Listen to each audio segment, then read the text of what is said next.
Balance को हटा दीजिए राहुल। हाँ वही डिलीट कर दे रहे। सेव कीजिए।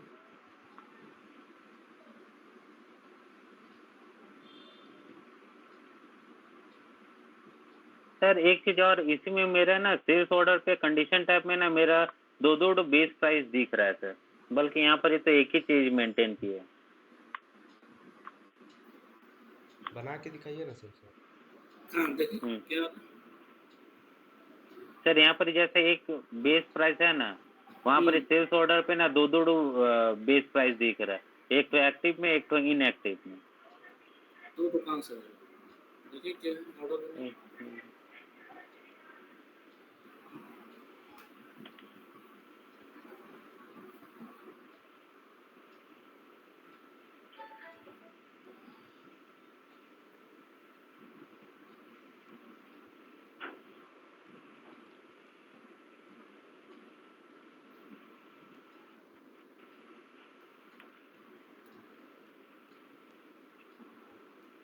ये वाला प्रॉब्लम ठीक कर लीजिए ना, सुरजीत को पता है कैसे ठीक होगा, कर लीजिए।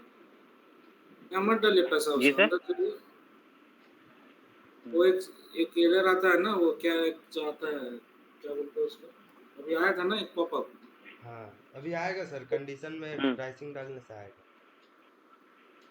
हाँ चलिए, क्या क्या हो रहा है यहाँ पे? यहाँ पे बेस प्राइस पे एक ये रेड वाला इनएक्टिव वाला दिख रहा है, इनकरेक्ट। हाँ क्योंकि प्राइस नहीं डाला है ना, वो आप वहाँ मैनुअल में टिक लगाए होंगे लगता है। तो कब बोल रहा हूँ, दो ठो दिख रहा है, एक ही तो दिख रहा है। नहीं ना, उतना समय हम वहाँ पर अंदर में डाल रहे थे ना, तो उसी वजह से ना दो दो दिख रहा था। तो कहाँ बाहर में डाले तो जाके देखो।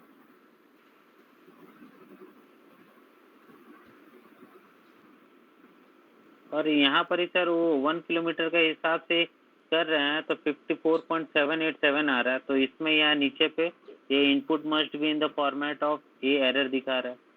3 डेसिमल में पैसा थोड़ी होता है, पैसा कितना होता है लास्ट 2 डेसिमल, 1 रुपया 20 पैसा, 1 रुपया 40 पैसा, 1 रुपया 20 तब पैसा 54.79 हो जाएगा।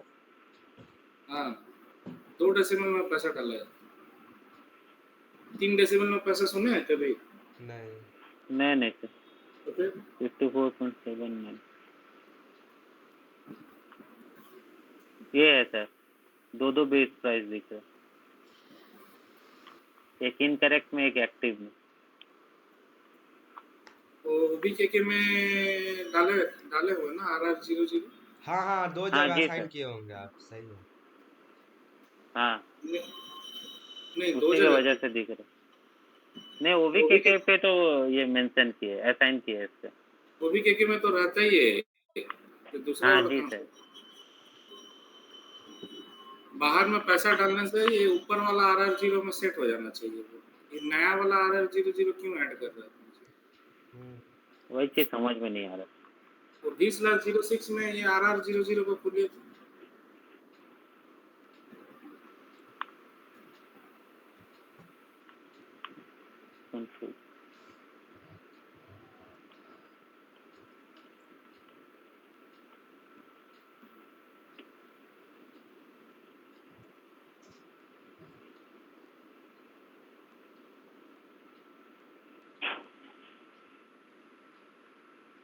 जी सर।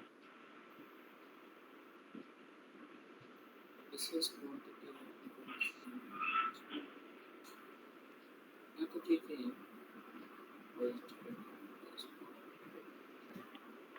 20,08 में खोल ले।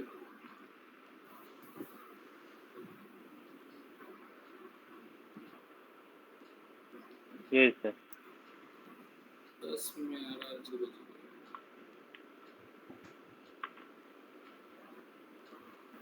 नहीं, ऐसा बिहेव क्यों कर रहा हूँ, कुछ समझ में नहीं, ऐसा नहीं होना चाहिए। ऐसा यहाँ पर 20 नहीं है राहुल भैया, एक बार ना एक तो 20 में एक तो कोई एंट्री मार के देखिए ना। वो बीच में यहाँ जो बोल रहा है। हाँ एक तो IGST डाल के देखिए, फिर भी आ रहा है तो, क्योंकि 20 नहीं है। मैं तो वो बोल रहा कुछ भी एक तो ऐड कर दीजिए, कुछ एक तो टेक्स्ट हाँ ऐड जी कर दीजिए 20 में। 20 में स्टेप 20 में कुछ तो ऐड कर दिए, डिस्क्रिप्शन में कुछ भी लिख दीजिए। हाँ जीएसटी ले लीजिए, ठीक है। मैं ऑर्डर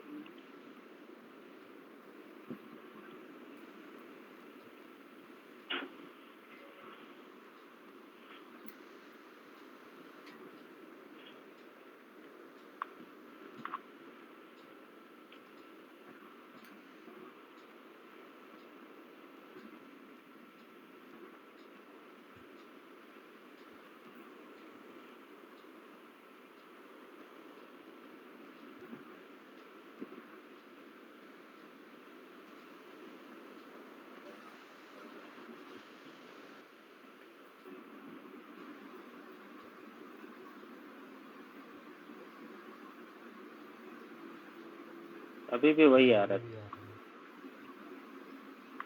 तो राइट साइड में स्क्रॉल करिए तो राइट साइड में एकदम एंड तक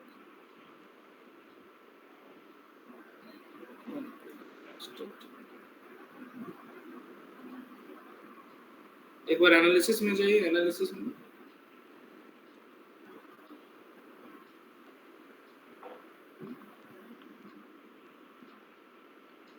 जीरो जीरो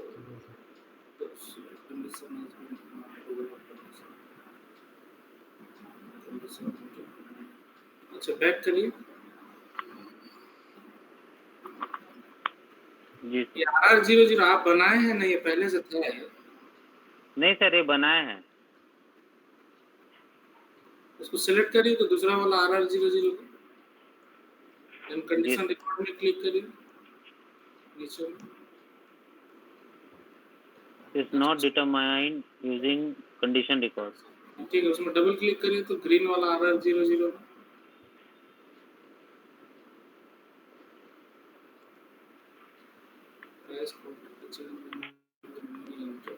बैक करिए। रेड वाला में डबल क्लिक करिए।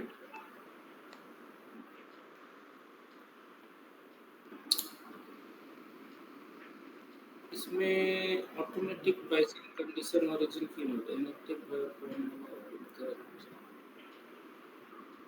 इस क्वांटिटी कंडीशन कंट्रोल में adjust for quantity based item condition type origin. ये कंडीशन ओरिजिन में ऑटोमेटिक प्राइसिंग आ रही है, कहाँ से आ रही है? देखो -06 में देखिए तो कंडीशन ओरिजिन बोल के कुछ है। RRZ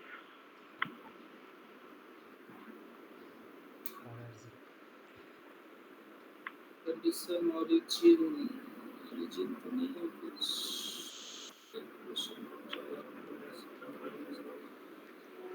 नहीं है, और नीचे नीचे नीचे जाइए।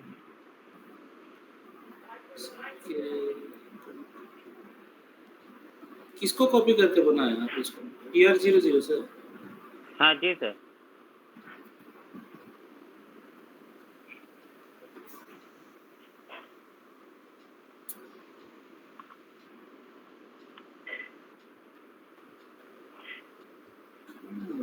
कहाँ से किया?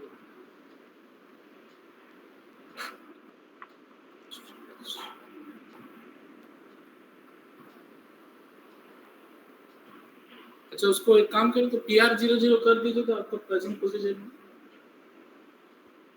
PR00। और 20 को डिलीट कर दीजिए और नहीं चाहिए।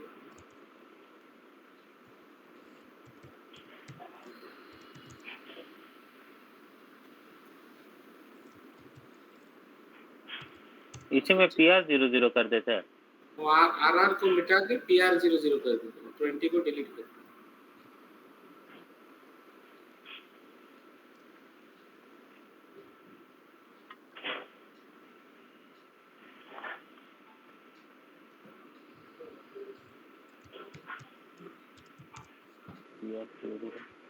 OBKK में जाके PR00 कर दीजिए।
अभी सही आ ठीक रहा आ है। रहा है। ऐसा क्या हो गया? असाइनमेंट में ही कहीं कुछ गड़बड़ होगा। हाँ उसी में। अभी आप बाहर में पैसा डाले कि अंदर में डाले? बाहर बाहर। बाहर में डाले सर। फिर से इसको RR00 कर दिए तो अच्छा, क्या अंतर है PR00 RR00? सर मेरे को लगता है ना कि पहले हमें वो प्राइसिंग प्रोसीजर पे पहले उसको RR00 करके मेंटेन कर दे, फिर जाके बाद में उसको कंडीशन टाइप में उस प्राइसिंग प्रोसीजर डिटर्मिनेशन पे उसको असाइन किए। इसी वजह से दो दो जगह तो नहीं दिख रहा है। नहीं नहीं, इसको पहले चेक करें ना, उसको दोनों में क्या अंतर है? PR00 RR00 आप तो बोल रहे हैं आई कि कॉपी मेरा तो करके। ठीक ही आ रहा था राहुल भैया, हम PR00 कॉपी करके बनाया। यही सब। होगा कुछ उस पे, होगा उस पे। क्या अंतर है देखिए।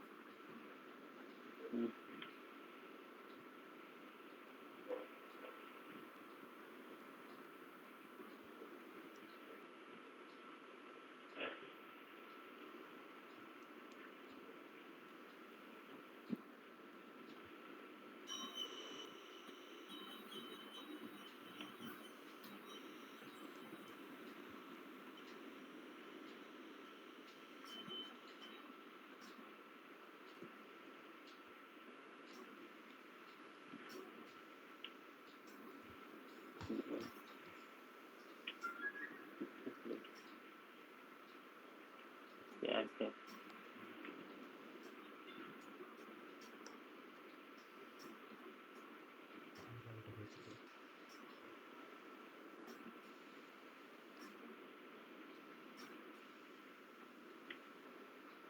रिसर्च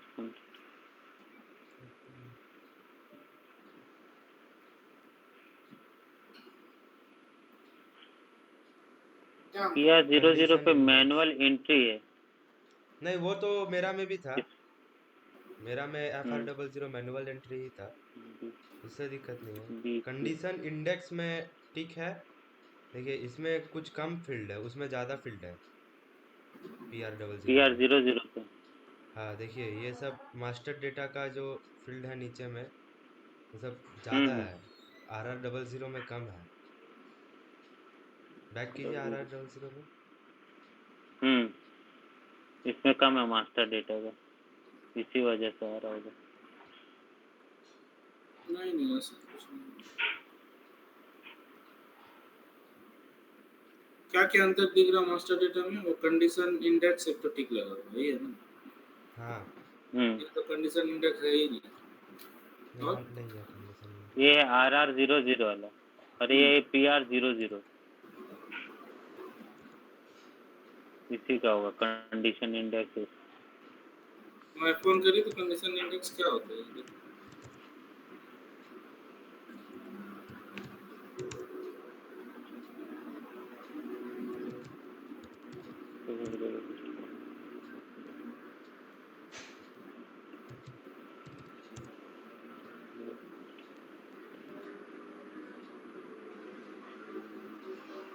मेरा में कंडीशन इंडेक्स FR00 में भी आ रहा है और PR00 में भी आ रहा है, आपका में लेकिन अलग अलग आ रहा हूँ।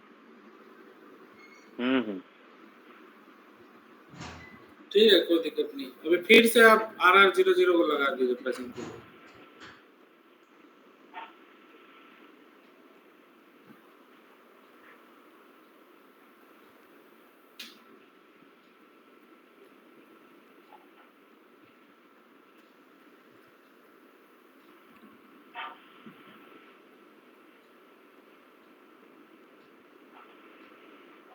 वो भी के में भी ठीक कर लो। ठीक।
सर इसका यहाँ पर ही अमाउंट डाल दे कि अंदर पे डाले कंडीशन? ये बाहर बाहर नहीं डाले।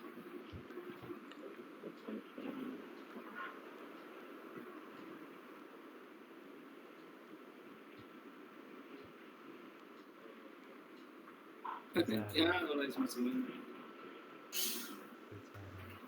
सर ओबीकेके में राहुल भाई ओबीकेके में जाइए तो आप दो जगह जो डाल रहे हैं उसमें एक ही जगह डालिए।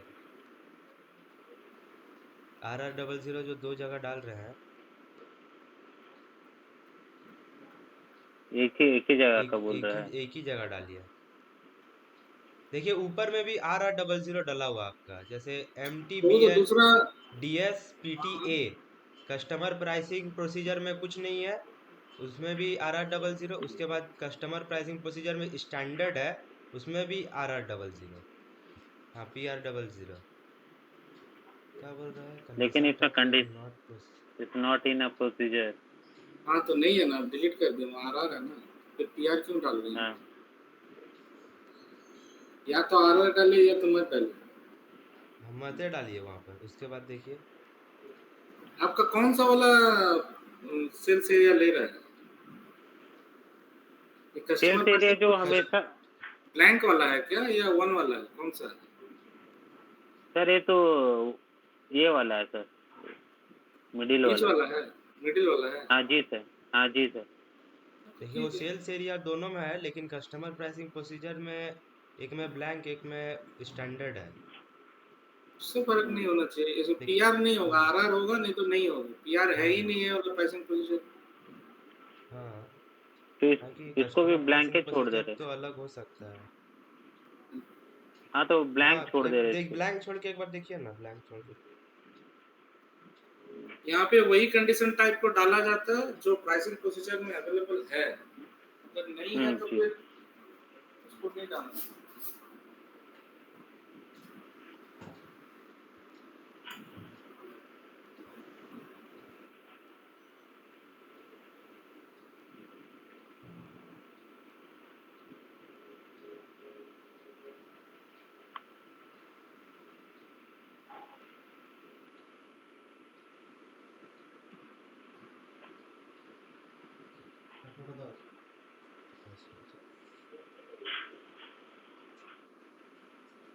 फिर से आ रहा है। अभी भी वही यार।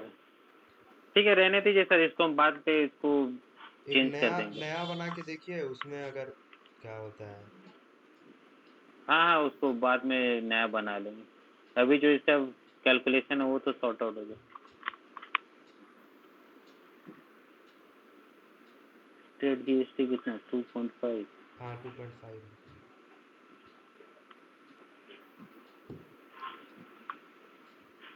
एविएशन सिक्योरिटी मैच करना चाहिए, वगैरह। ठीक है। लेकिन इसमें स्टेट GST में सर इसमें है 413 और यहाँ आ रहा है 410।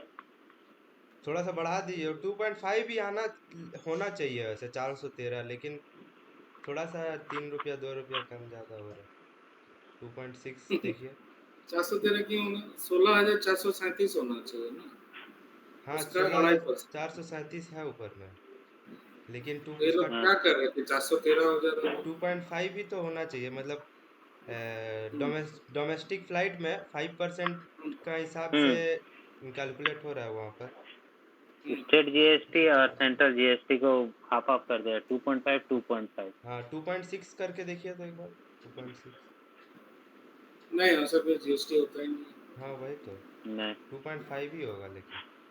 5%, 18% ऐसे होता हाँ 5 12 18 28। 2.5 ही। वहाँ पर 2 रुपया एक्स्ट्रा आ रहा है, यहाँ पर 410.5 हम्म, तो। ठीक है। एविएशन सिक्योरिटी की यूजर डेवलपमेंट 1696।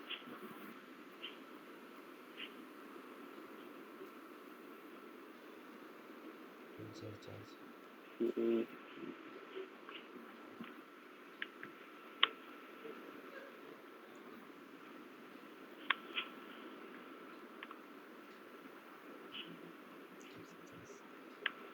97। यहाँ तो टोटल अमाउंट तो ज़्यादा ही आ जा रहा है 28। इधर अमाउंट पेड और अमाउंट टोटल ये भी चेंज, हाँ ये ठीक है 28। सर चार्ज क्या? सही आ रहा है 5,914 और यहाँ पर ये 5,919। हाँ ठीक है, क्योंकि जीएसटी में हेरफेर है ना, तो ठीक है, इतना चलेगा। 5 रुपये का डिफरेंस है, 2.5 रुपये का। और लॉयल्टी पॉइंट में अमाउंट 17, डाल दे के हाँ सर। हाँ 17 17। इंटर कीजिए। वीज़ा कैलकुलेट नहीं हुआ तुमसे। वीजा वीज़ा में कैलकुलेट नहीं हुआ। माइनस होना चाहिए। वीज़ा में टोटल अमाउंट से माइनस होना चाहिए। हाँ, वीज़ा में कितना से कितना लिए थे राहुल भैया? वीज़ा का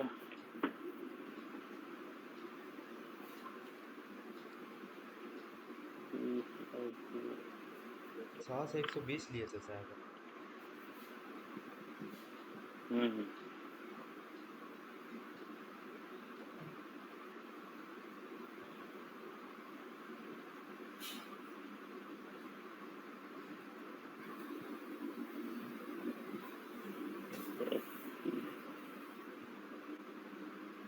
सौ से 120 100 से 120। सही तो है। तो टोटल अमाउंट पेड कितना है देखे वहाँ सेल्स ऑर्डर में? 10 से 85 कितना फिगर आ रहा है उसमें? Total amount paid total amount और टोटल अमाउंट पे सेम आ रहा है, थोड़ा सा डिफरेंस है। 28,266। वहाँ से 17 रुपये माइनस हो जाना चाहिए।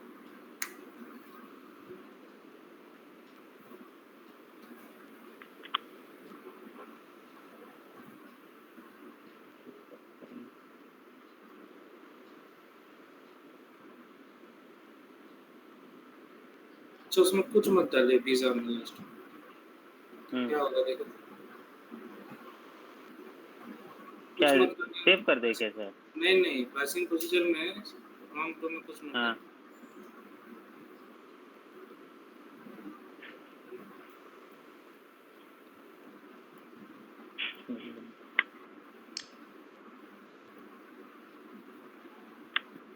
तो फिर जाके अमाउंट आएगा कैसे सर वीज़ा में? ठीक है, जो बोल रहे करिए तो देखते हैं। इसमें सर प्राइसिंग प्रोसीजर पे। हाँ 20 हाँ, लैस 08 में अगला स्क्रीन में खोले थे तो तो 100 200 120 दोनों हटा दीजिए बस।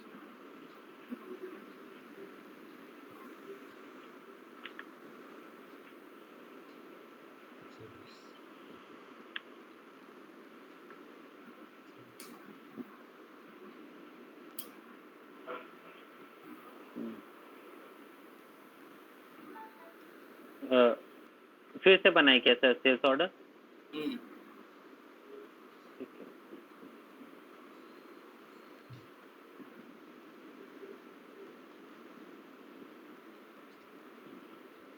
वो इनकम्प्लीशन वाला ठीक किया कि नहीं किया? अगर अमाउंट जीरो आ रहा है तो ऑर्डर सही नहीं होना चाहिए। हुआ है वाला ठीक?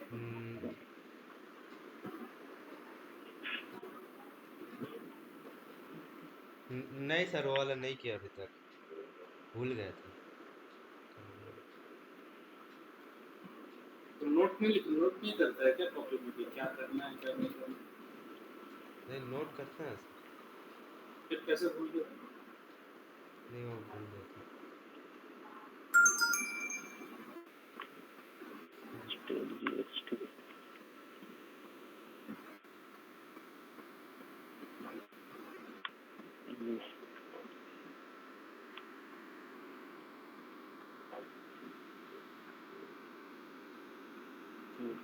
डेवलपमेंट में कुछ नहीं।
सुरजीत नहीं तो एक बार तुम में ट्राई कर तो, तेरा में क्या बता रहा है? रुकिए रुकिए, हम बना के देख रहे हैं, 1 मिनट।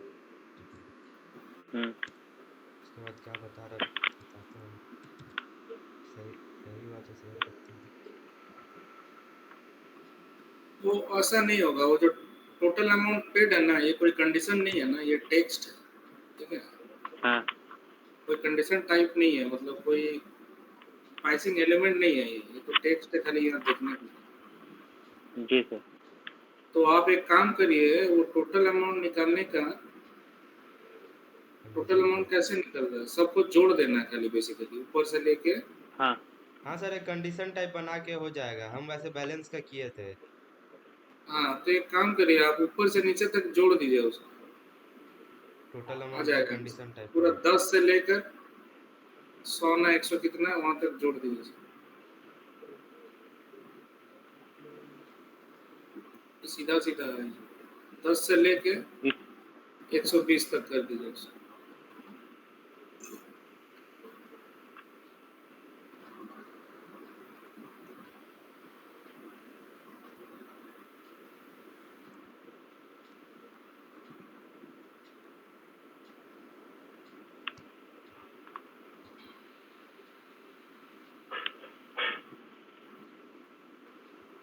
जब एकदम होम स्क्रीन में जाना रहता है ना, तो बैक दबाने का जरूरत नहीं है, बीच में पीला वाला जो बटन है ना, उसको दबाइए।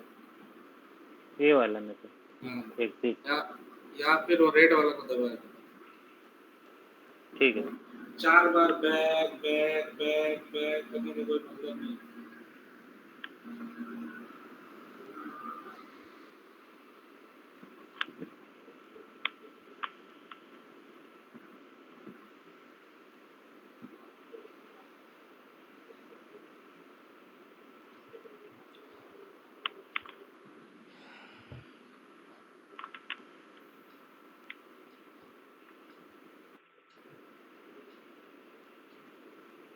जी।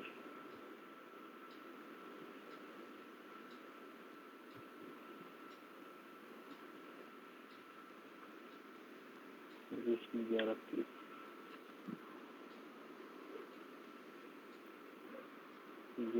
1696 2170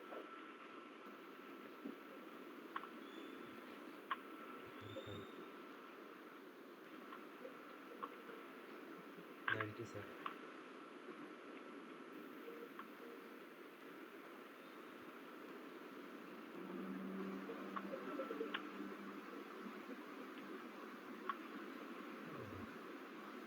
फिर भी नहीं पकड़।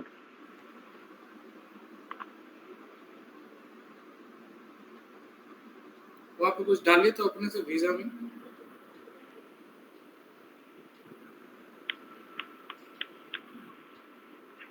कितना? कुछ भी डाल के इंटर में, हाँ इंटर कर दीजिए।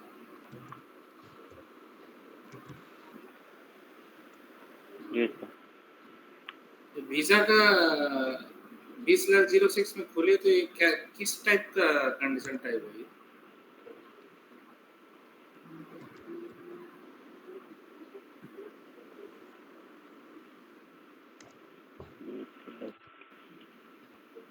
तो कैलकुलेशन ही नहीं कर रहे।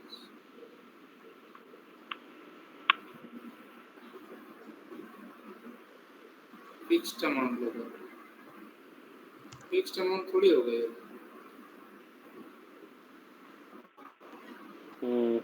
फिक्स्ड अमाउंट ऐसा है, फिक्स्ड अमाउंट क्यों होगा? ये तो तो फिर कैलकुलेट होकर आना चाहिए ना, यहाँ थोड़ी कोई वैल्यू हाँ जी डालना। सर। तो उस केस में क्या होना चाहिए?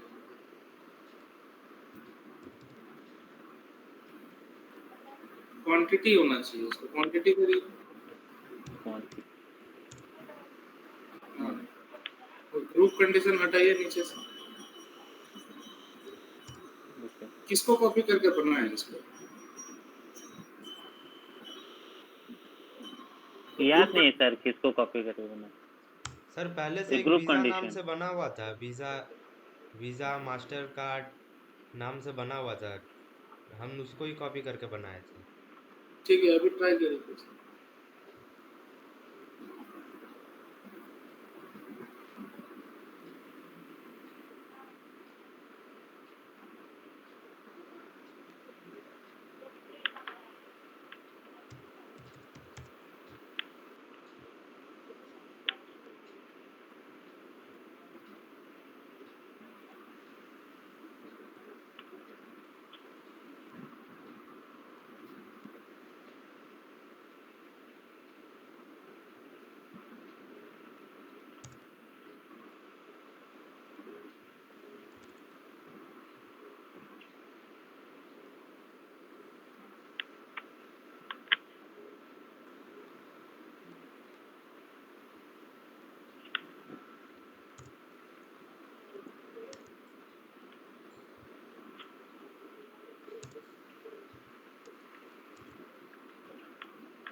अभी भी नहीं पकड़ रहा।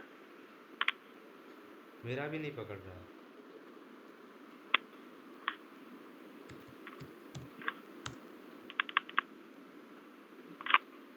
स्लैश 06 में प्रॉब्लम है। स्लैश 06 में फिर से जाइए।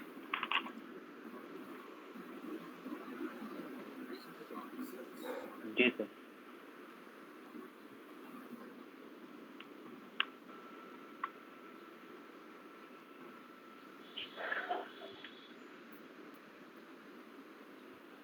और 20/08 में जो ये क्या डाला है वो 10 से लेकर ऊपर से नीचे तक जोड़ दिया है ना। जी।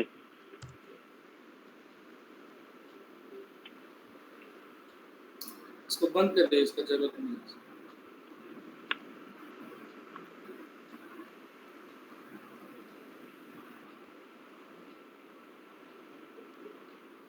वहाँ हमको कैलकुलेशन नहीं चाहिए, सीधा सिर्फ जोड़ने का काम करना चाहिए। जोड़ने के लिए जैसे टेक्स्ट में लिख के जोड़ रहे हैं वैसे ही टाइप का होना चाहिए, लेकिन अगर हमको उसको टेक्स्ट करके करेंगे ना तो हो जाएगा। खाली मतलब वीजा का कोई कंडीशन टाइप नहीं बनाएंगे, खाली वहाँ लिख देंगे वीजा और वो 10 से 85 कर देंगे ना, तो काम हो जाएगा। जैसे वीजा को मिटा दीजिए वहाँ से, इसको डिलीट कर दे क्या सर? डिलीट कर दीजिए। जी सर। डिलीट करिए उसको, जी। सेव करिए। अब न्यू एंट्री करिए 130 में और वहाँ वीजा लिख दीजिए।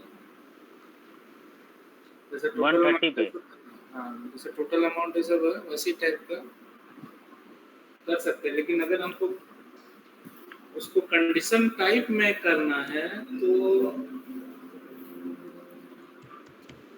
कैसे करना है? तो वीजा कर दीजिए और उसमें डाल दीजिए 100 से 120, तो ये काम हो जाएगा। या 10 से भी तो 120 डाल सकते हैं। 100 से 120 कर दीजिए, हो जाएगा।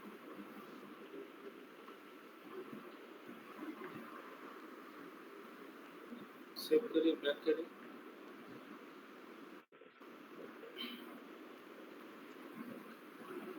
100 से 120। 100 से 120।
अब आ रहा है सर, हाँ हो बन रहा है गया तभी। मैसेज। कंडीशन टाइप में डाल। कंडीशन टाइप था बोल के ऐसे। अभी सही से वो कैलकुलेट कर रहा है। हाँ, तो अगर हम यहाँ पे टेक्स्ट की जगह हमें कोई कंडीशन टाइप में उसको पकड़ना चाहते हैं, टोटल फिगर को, तो क्या करना चाहिए उसमें?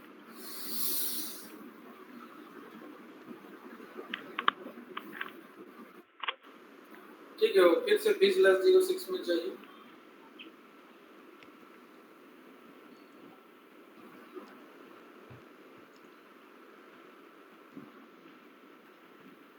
जी सर।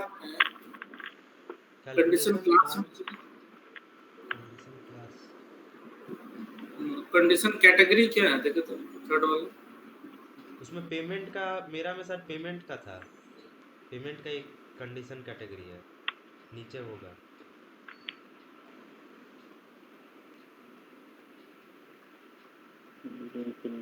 नहीं नहीं, ये वो कंडीशन वीजा जो है ना, वो जो कार्ड वीजा टाइप कार्ड होता है ना, उससे रिलेटेड कोई कुछ बना है, उसको लेके टेंशन हाँ, नहीं।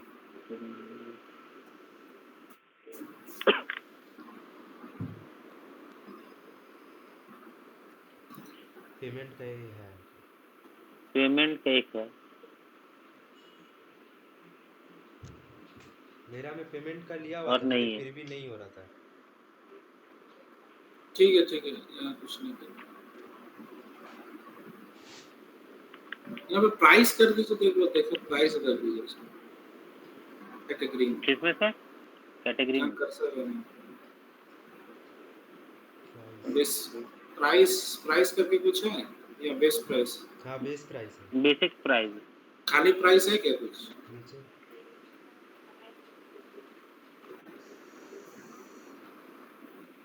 प्राइस, स्टैंडर्ड कॉस्ट, नहीं प्राइस करके नहीं था इसमें।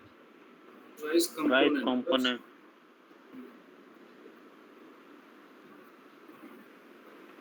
प्राइस करके नहीं, नहीं है प्राइस करके। हाँ वही ले लीजिए, basic price price. Basic price था ना, वही ले लीजिए।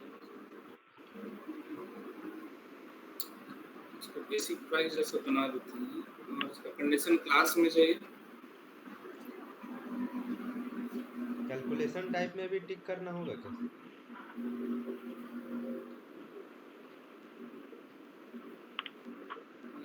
इसमें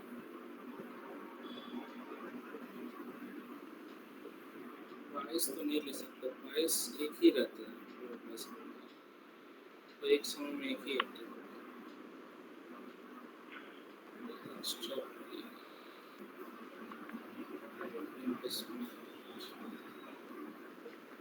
प्राइस अगर डालेंगे, एक बार प्राइस डाल के चेक करते हैं, प्राइस डालेंगे तो उसमें और कैलकुलेशन टाइप में जाइए।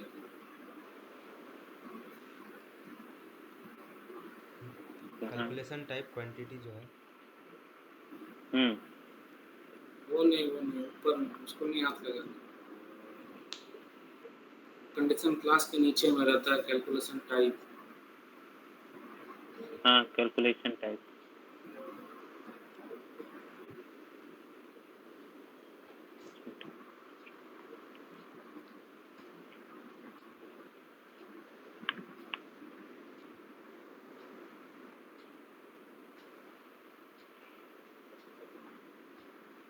परसेंटेज के हिसाब से तो नहीं निकलना, फिक्स्ड अमाउंट तो नहीं निकलना। या कुछ मत डालिए यहाँ पे, हटा दीजिए।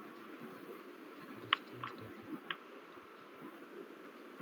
मैंडेटरी है, अच्छा क्वांटिटी। तो फिर उसमें क्वांटिटी रहने दीजिए उसमें।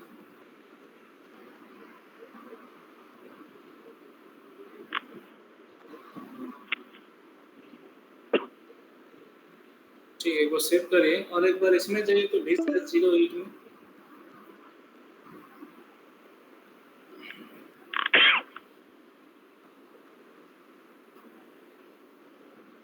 जी सर। उसमें जो स्टैंडर्ड प्राइसिंग प्रोसीजर है वहाँ पे जाइए, एक RB01 समथिंग है ना, वो वाला हो गया।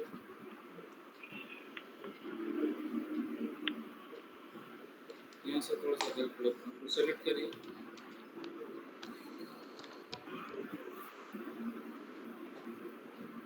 नीचे जाइए,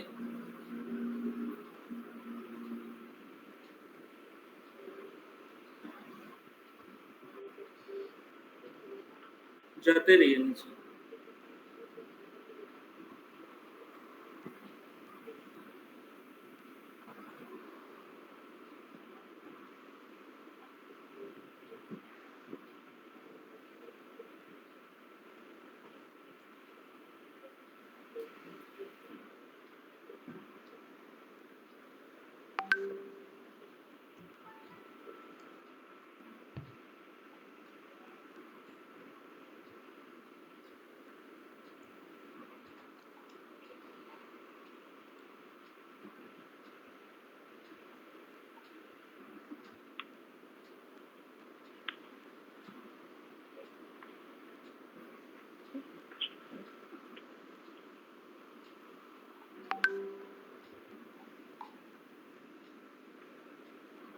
ऊपर करिए,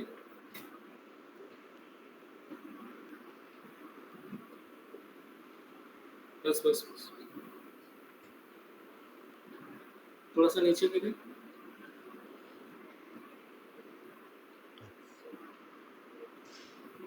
ये सेटिंग पे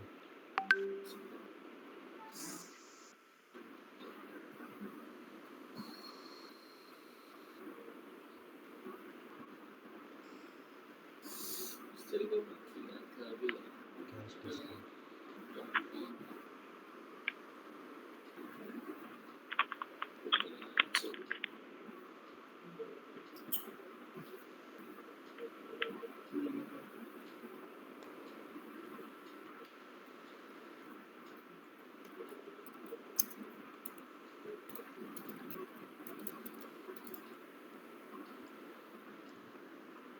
ठीक है, जैसा है अभी उसके हिसाब से ऑर्डर बना के देखिए क्या होगा।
जी सर, हो गया इसका।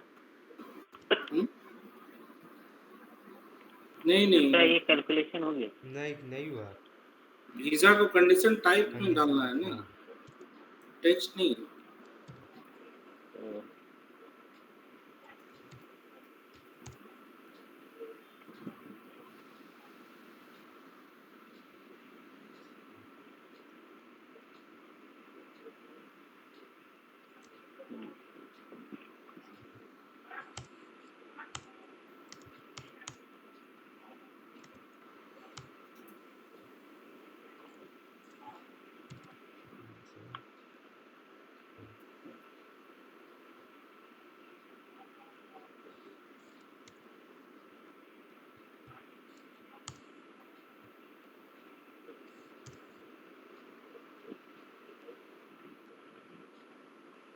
इसको 100 से 120 लेंगे ना सर?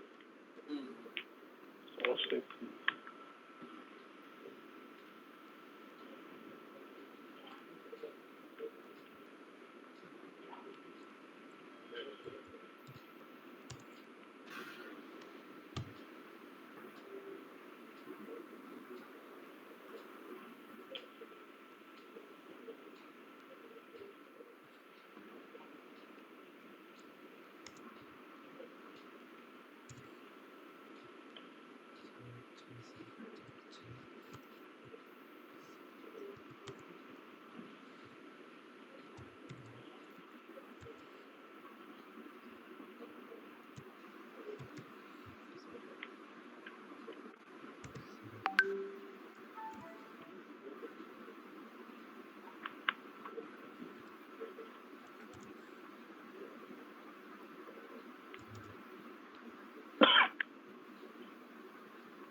वीजा वाला अभी इनकरेक्ट बता रहे थे।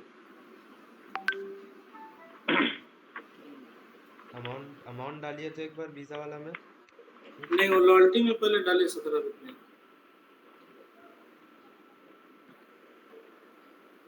वही बताएंगे। और कुछ अमाउंट वीजा डालिए। वीजा में कुछ 100-150 रुपये डाले वीजा में।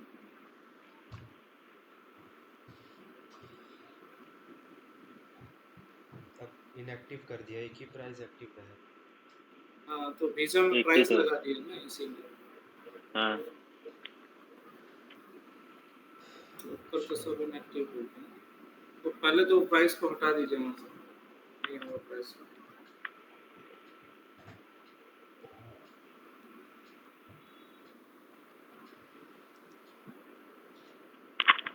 डिस्काउंट सरचार्ज ही कर दीजिए। एज कंडीशन कैटेगरी से एज को हटा दीजिए।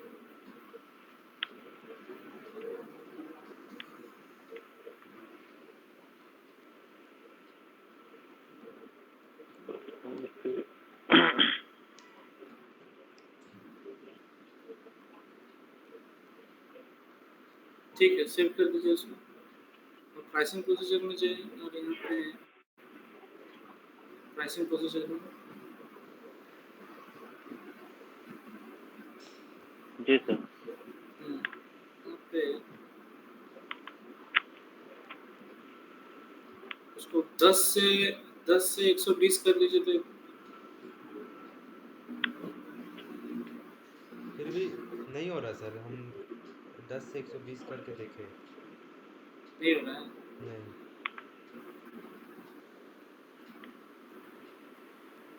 और वो इसका स्टैटिस्टिक में क्लिक कर दो लास्ट में, स्टैटिस्टिकल अब देखिए। सेव जी सर। करके चेक कर।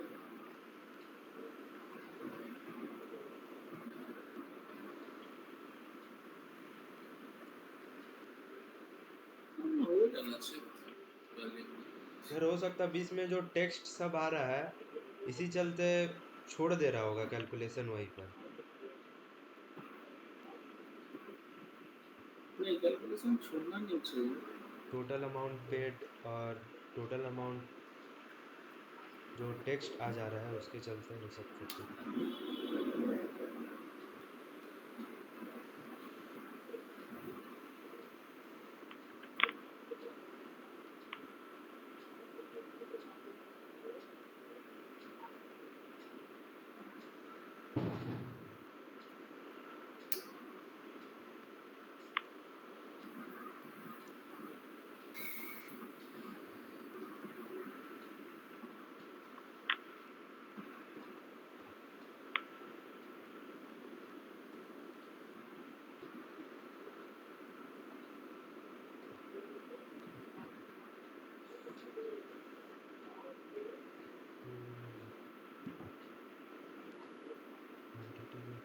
नहीं ले रहे। नहीं ले रहा। नहीं क्योंकि वीजा का अमाउंट में ना वो कुछ वैल्यू आना चाहिए, तब जाके वो क्वांटिटी के साथ मल्टीप्लाई कर देगा। तो यहाँ पे ये वैल्यू वो ला ही नहीं पाया।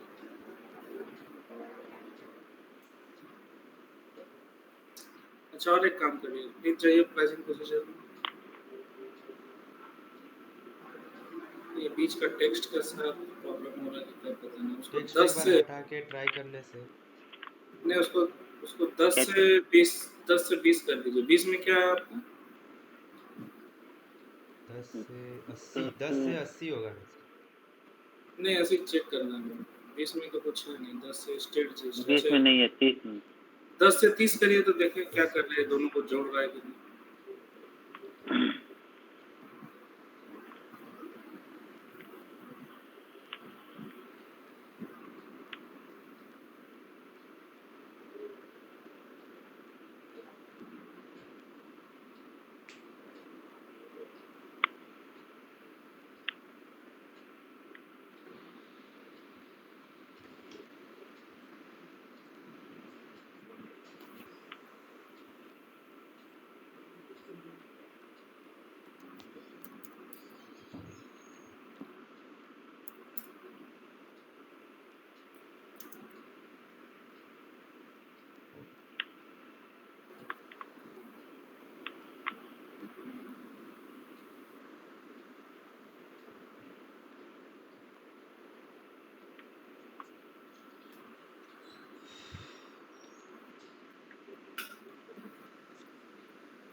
नहीं कर रहा। क्वांटिटी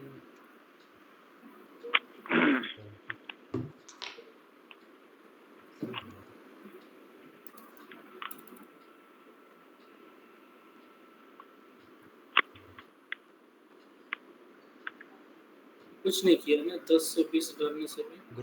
नहीं ग्रॉस वेट करके देखिए नहीं राहुल सर, भैया। इसमें कैलकुलेशन टाइप में 20 20 कंडीशन टाइप में 20/06 में कैलकुलेशन टाइप में ग्रॉस वेट करके देखिए। क्रॉसवर्ड करने से काम कर रहा है। नहीं, हम ट्राई तो नहीं किया, अभी कर रहे हैं इसीलिए।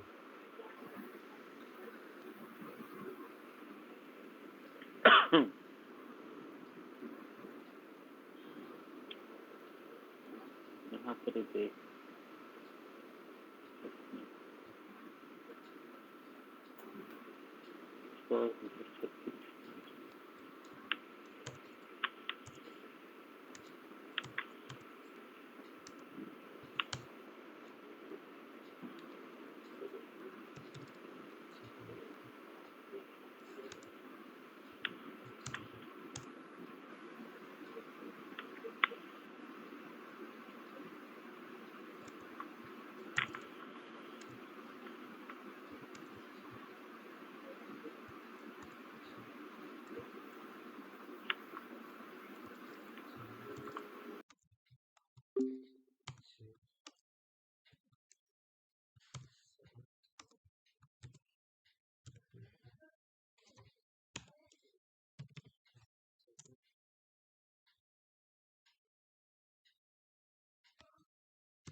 ठीक है, तो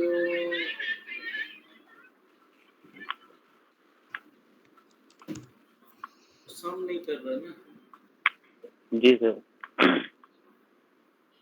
उसको ट्राई करिए, कुछ ना कुछ मिलेगा। उसको फिक्स्ड अमाउंट करके देखिए या कुछ और करके देखिए, होना चाहिए। ठीक है,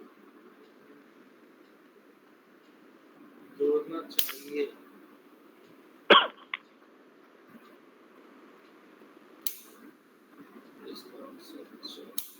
अच्छा, क्वांटिटी छोड़ के वहाँ और क्या क्या है देखिए एक बार फिर। परसेंटेज है, अगर वहाँ कुछ नहीं तो मैंडेटरी है ना, डालना ही है क्या वहाँ पे? हाँ मैंडेटरी है सर।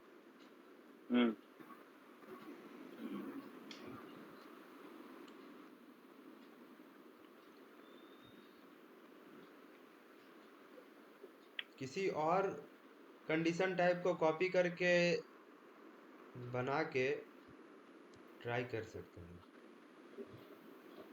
शेयर कर वो इससे, मेरा कनेक्ट नहीं हो रहा लैपटॉप से। ये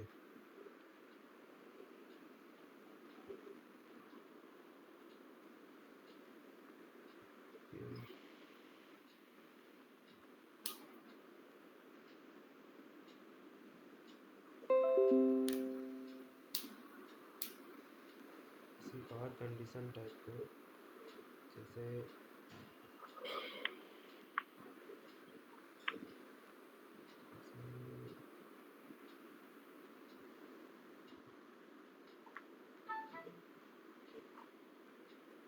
लॉयलिटी पॉइंट को ही कॉपी करके वीज़ा बना के देखते हैं।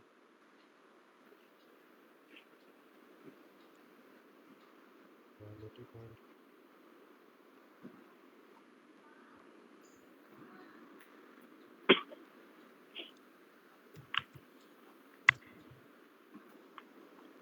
पूरी तो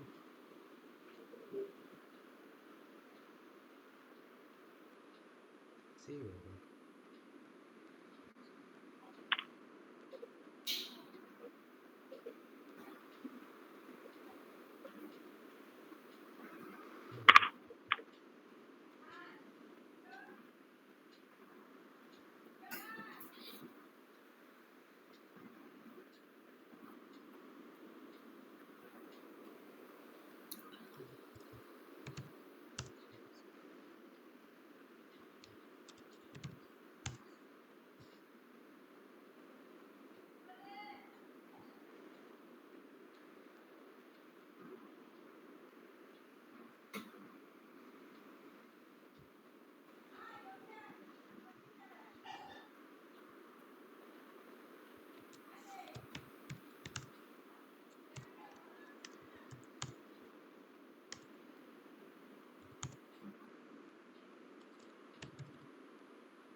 सर कैलकुलेशन तो ये सब में भी परफॉर्म नहीं हो रहा है। जैसे प्राइसिंग प्रोसीजर में 10 और 30, तो एविएशन सिक्योरिटी फी में 10 से लेके 30 का कैलकुलेट सम। होना चाहिए, लेकिन यहाँ पर नहीं हो रहा है। एविएशन फी में 1200 ही आ रहा है, 4 के हिसाब से 300 का। हम पर किलोमीटर के हिसाब से रखे, मतलब कंडीशन टाइप में एडिशन नहीं हो रहा है किसी भी कंडीशन टाइप में। एडिशन के एक लिए काम, हम लोग को टेक्स्ट लिखना पड़ेगा। अच्छा ठीक है, एक बार उधर जो प्राइसिंग सेल्स ऑर्डर में हाँ वहाँ एविएशन में डबल क्लिक करो।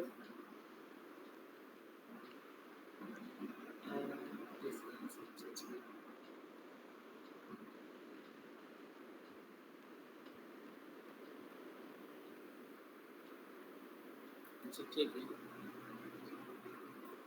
नहीं बिना टेक्स्ट का भी होता है, हम किए थे जिंदल में। क्या किए थे? हाना में एक बार ट्राई करना होगा, अगर अगर एस4 हाना हम वाला जोड़े सर्वर में। हैं, हम ऊपर से नीचे तक जोड़ के एक कंडीशन में स्टोर किए थे। अच्छा। नहीं, हो सकता हम लोग का सर्वर पुराना है बोल के ऐसा हो रहा होगा। हो सकता एस4 है। हाना वाला सर्वर में उनमें से हो दिखना होगा। जैसे टेक्स्ट में जोड़ रहा है ना, उस तरह से उसमें भी जोड़ के हमको स्टोर करना है, ऐसा रिक्वायरमेंट है करना है, कैसे करना है, जोड़ना है। अच्छा। टेक्स्ट में तो जोड़ ही सकते हैं, तो वही है। लेकिन कंडीशन टाइप में नहीं जोड़ रहा है। अगर जोड़ के मेरे को कंडीशन टाइप में अगर लाना है, हाँ।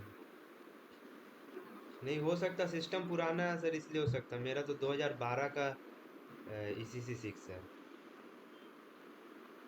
इसलिए हो सकता 10 साल हो गया।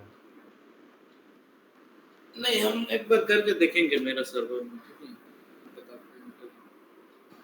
हाँ।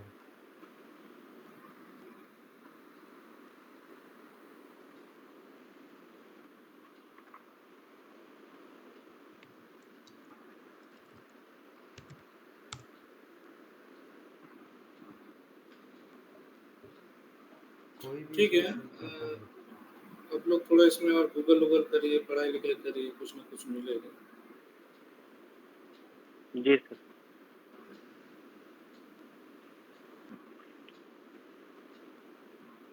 ठीक है, तो थोड़ा सा आगे बढ़ते हैं। और तो प्रिंट तक हो चुका था ना उस दिन। नेक्स्ट है सब टोटल। ठीक है, तो जो सब टोटल होता है, ये जो हम लोग अभी जो काम कर रहे हैं कि कुछ कंडीशन का पैसा को जोड़ के कहीं पे स्टोर कर रहे हैं, कोई एक कंडीशन टाइप, ठीक है, या फिर टेक्स्ट में जो जोड़ रहे हैं। तो सब टोटल करने से क्या है कि जब हम इसको जो टोटल आ रहा है, जैसे टोटल अमाउंट या टोटल अमाउंट पेड, इस तरह का जो टोटल वैल्यू आ रहा है, उसको अगर हमको कहीं पे सेव करना है डेटाबेस में, हम्म। ठीक है, जैसे जीएसटी पीएसटी आ रहा है वो सब तो ठीक है, वो तो जीएल में एंट्री गिर जाएगा उसका। लेकिन ये जो सब टोटल हो रहा है, टोटल अमाउंट पेड या टैक्स फीस और सरचार्ज, ये सबको मेरे को जो एसएपी का जो डेटाबेस है, जहाँ बैकएंड में जहाँ डेटा सेव होता है, वहाँ पे कोई एक फील्ड में इस वैल्यू को मेरे को सेव करना है। तो इसलिए हम लोग सब टोटल का यूज करते हैं। तो जैसे वो टोटल अमाउंट है ना, वहाँ पे आप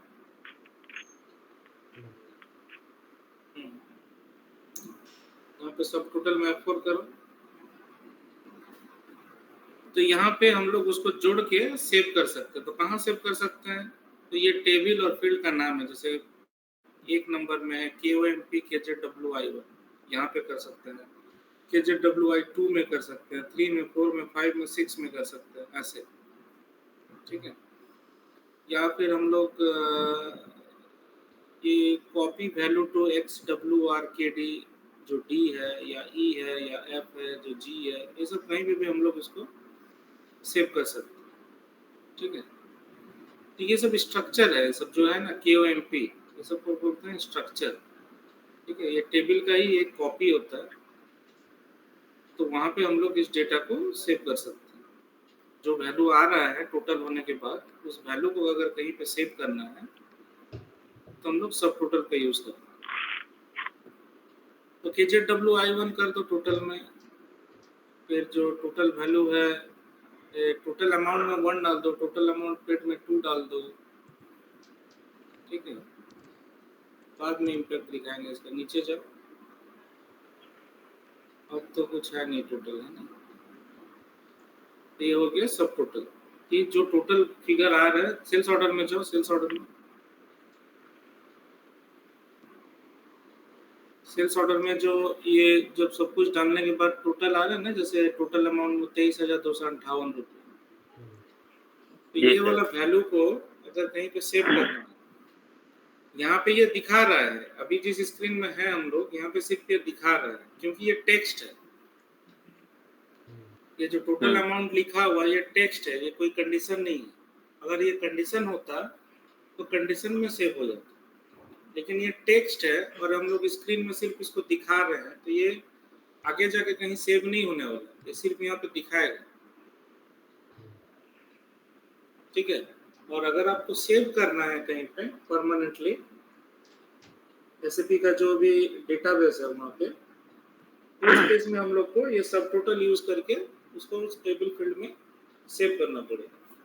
सेव करने से क्या फायदा होगा कि कल के दिन अगर मेरे को इनवॉइस में ये चीज को दिखाना है, प्रिंट में, इनवॉइस का प्रिंट में हमको ये टोटल को दिखाना है, तो अगर कंडीशन टाइप में अगर हम कोई वैल्यू को सेव करते हैं तो वो इजी होता है बाद में इनवॉइस में प्रिंट करने के लिए। लेकिन अगर हम कोई चीज को टेक्स्ट में यहाँ पे दिखा रहे हैं और टेक्स्ट में ही टोटल कर रहे हैं, उसको हम लोग प्रिंट में शो नहीं कर सकते। ठीक है, तो जो वैल्यू टेक्स्ट के हिसाब से कैलकुलेट हो रहा है और सम होकर दिखा रहा है, उसको इनवॉइस का प्रिंट में सेव नहीं, प्रिंट में शो नहीं कर सकते। इनवॉइस में प्रिंट में अगर शो करना है तो आपको उसको कहीं ना कहीं सेव करना पड़ेगा, और सेव करने के लिए आपको ये सब टोटल को यूज करना है। तो वहाँ पर समझ में आ सब रहा है? टोटल में सर नंबरिंग, सब टोटल में हम लोग नंबरिंग कर देंगे, टोटल अमाउंट, नेट अमाउंट, ये सब, तो सर वो सेव हो जाएगा ना। जब इनवॉइस हम लोग प्रिंट करेंगे तो उस पर हम लोग को शो करेगा। हाँ, जी। और अगर आप इसको सेव नहीं करेंगे, सब टोटल का यूज नहीं करेंगे, तो ये सेव नहीं होगा। तो ये सेव नहीं होगा तो इनवॉइस में ये प्रिंट में भी नहीं आएगा ये वैल्यू। प्रिंट में तो टोटल दिखाना चाहिए ना, तो उस केस में हम हाँ जी सर। सब टोटल का यूज करते हैं।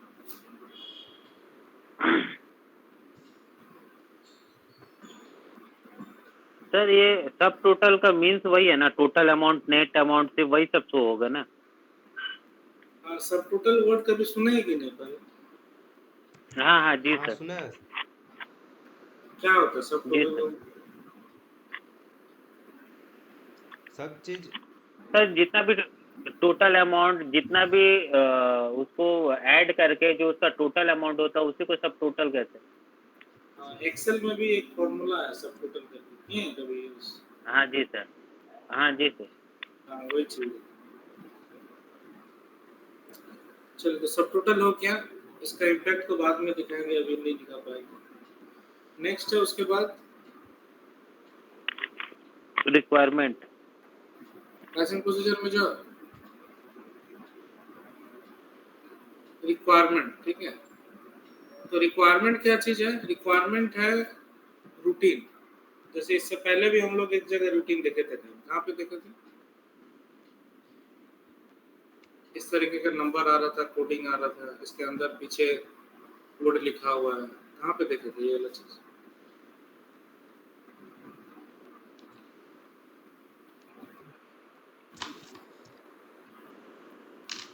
क्या पढ़ रहे थे तो ये सर रूटीन, रूटीन वाला जो पढ़े थे वो तो सब टोटल पे ये किए थे, ये कॉपी कंट्रोल पे। Copy copy control control. तो रूटीन को पहली बार देखे थे। तो दो तो कितना तरीके का रूटीन होता है कॉपी कंट्रोल?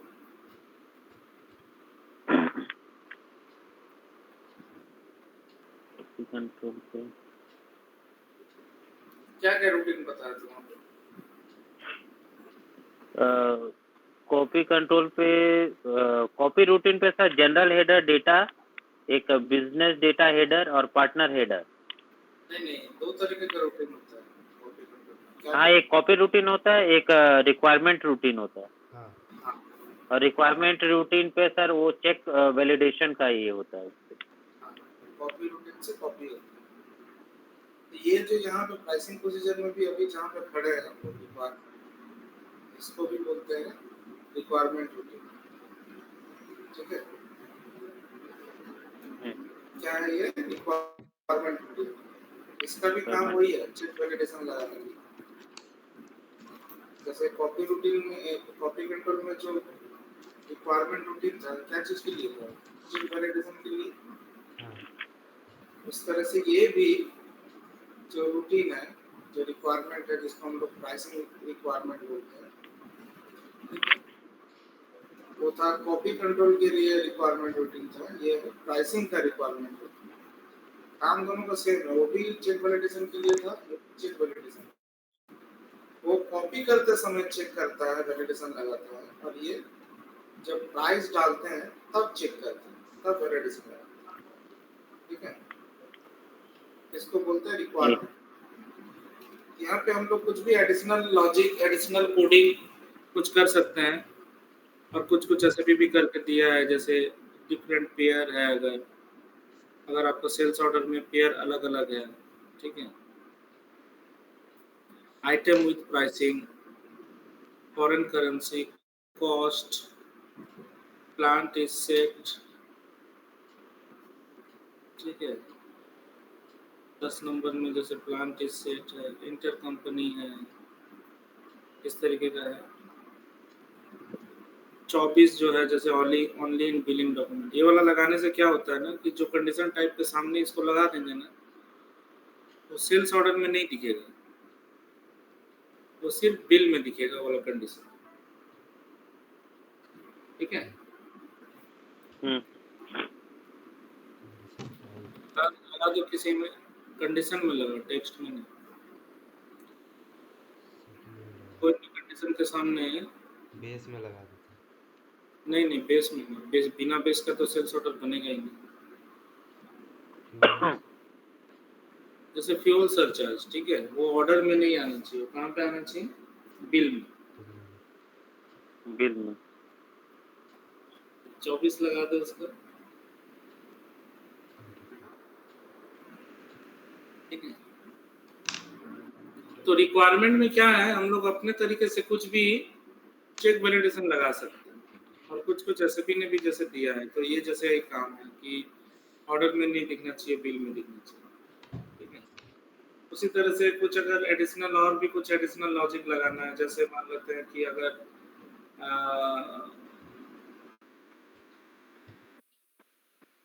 जैसे इनको टर्म हाँ से, अगर मेरा इनको टर्म,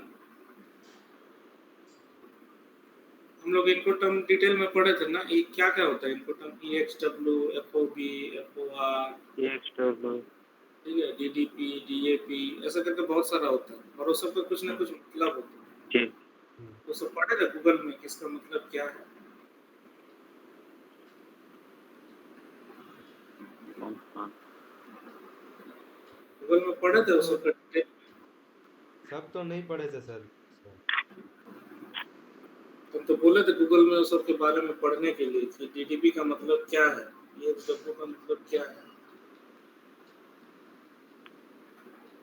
तो मान लेते हैं कि फ्रेट जो भाड़ा होता है, जी ठीक है, अगर कस्टमर बोल रहा है कि माल आप पैक करके गेट में रखिएगा, हम गाड़ी भेज देंगे अपना, और उसमें माल लोड कर दीजिएगा, तो उस केस में फ्रेट लगना चाहिए कि नहीं लगना चाहिए। और एक बार बोलिए सर। जी सर हम फ्रेट जिसको माल बेच रहे हैं, जिसको सेल कर रहे हैं, हम्म, वो अगर अपना गाड़ी भेजता है माल लेने के लिए, तो उस केस में फ्रेट लगना लगना चाहिए चाहिए। या नहीं लगना चाहिए। लगना चाहिए सर। सर जब वो कस्टमर अपना गाड़ी भेज रहा है तो उस पे काहे के लिए फ्रेट लगेगा? हाँ, नहीं लगना। फ्रेट कब लगता है, जब हम अपना गाड़ी लगा के माल पहुंचाने जाते हाँ हैं। कस्टमर अपना गाड़ी लगा रहा है, हमको खाली माल लोड कर देना गाड़ी में, तो फ्रेट क्या चीज का लगेगा, क्या चीज का भाड़ा। कस्टमर को मांगेंगे भाड़ा तो मारेगा नहीं वो, बोलेगा हम गाड़ी बेच रहे हैं अपना, तो फिर क्या चीज का भाड़ा मांगा मेरे से। हम्म हम कहीं पर कुछ खरीदने जाएंगे और हम हम्म अपना गाड़ी लेके जाएंगे, उसके बाद वो फिर भाड़ा लेगा क्या मेरे से। नहीं। तो भाड़ा लगना है नहीं लगना है, ये सब चीज किसके ऊपर डिपेंड करता है, इनपुट पे। इनपुट तो जैसे EXW जो इनको टर्म होता है, वो होता है एक्सवर्ट्स बोलते हैं उसको। एक्सवर्ट्स का मतलब होता है कि भाड़ा लगना है, मतलब जो सामान बेचा जा रहा है, जो सेलर है जो बेच रहा है, वही रिस्पॉन्सिबल है माल को पहुंचाने का, कहाँ तक, कस्टमर के घर तक। कस्टमर EXW अगर लगा हुआ है, मतलब भाड़ा भी लगेगा उसमें, और माल पहुंचाने का रिस्पॉन्सिबिलिटी सेलर का है, बायर का नहीं है। जो खरीद रहा है उसका रिस्पॉन्सिबिलिटी नहीं, जो बेच रहा है उसका रिस्पॉन्सिबिलिटी। ये ठीक है।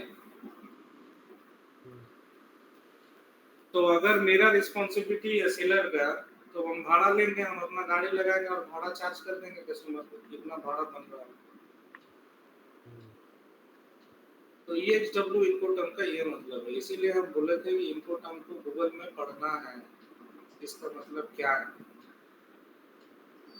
जब कस्टमर के साथ डील होता है कि कौन भाड़ा लगाएगा, कौन गाड़ी लगाएगा, तभी डिसाइड हो जाता है कि जब सेल्स ऑर्डर बनेगा तो उसमें इनकोटर्म क्या होना चाहिए, ताकि वो देख के ही समझ में आ जाएगा कि यहाँ भाड़ा किसको लगाना है और गाड़ी कौन लगाएगा और क्या होगा। ठीक है जी सर। और एक होता है FOR, free on road. Free on road. Free on road का मतलब होता है कि हम जो है भाड़ा नहीं लेंगे आपसे, गाड़ी आपको अपने से लगानी है, उसको बोलते हैं फ्री ऑन रोड।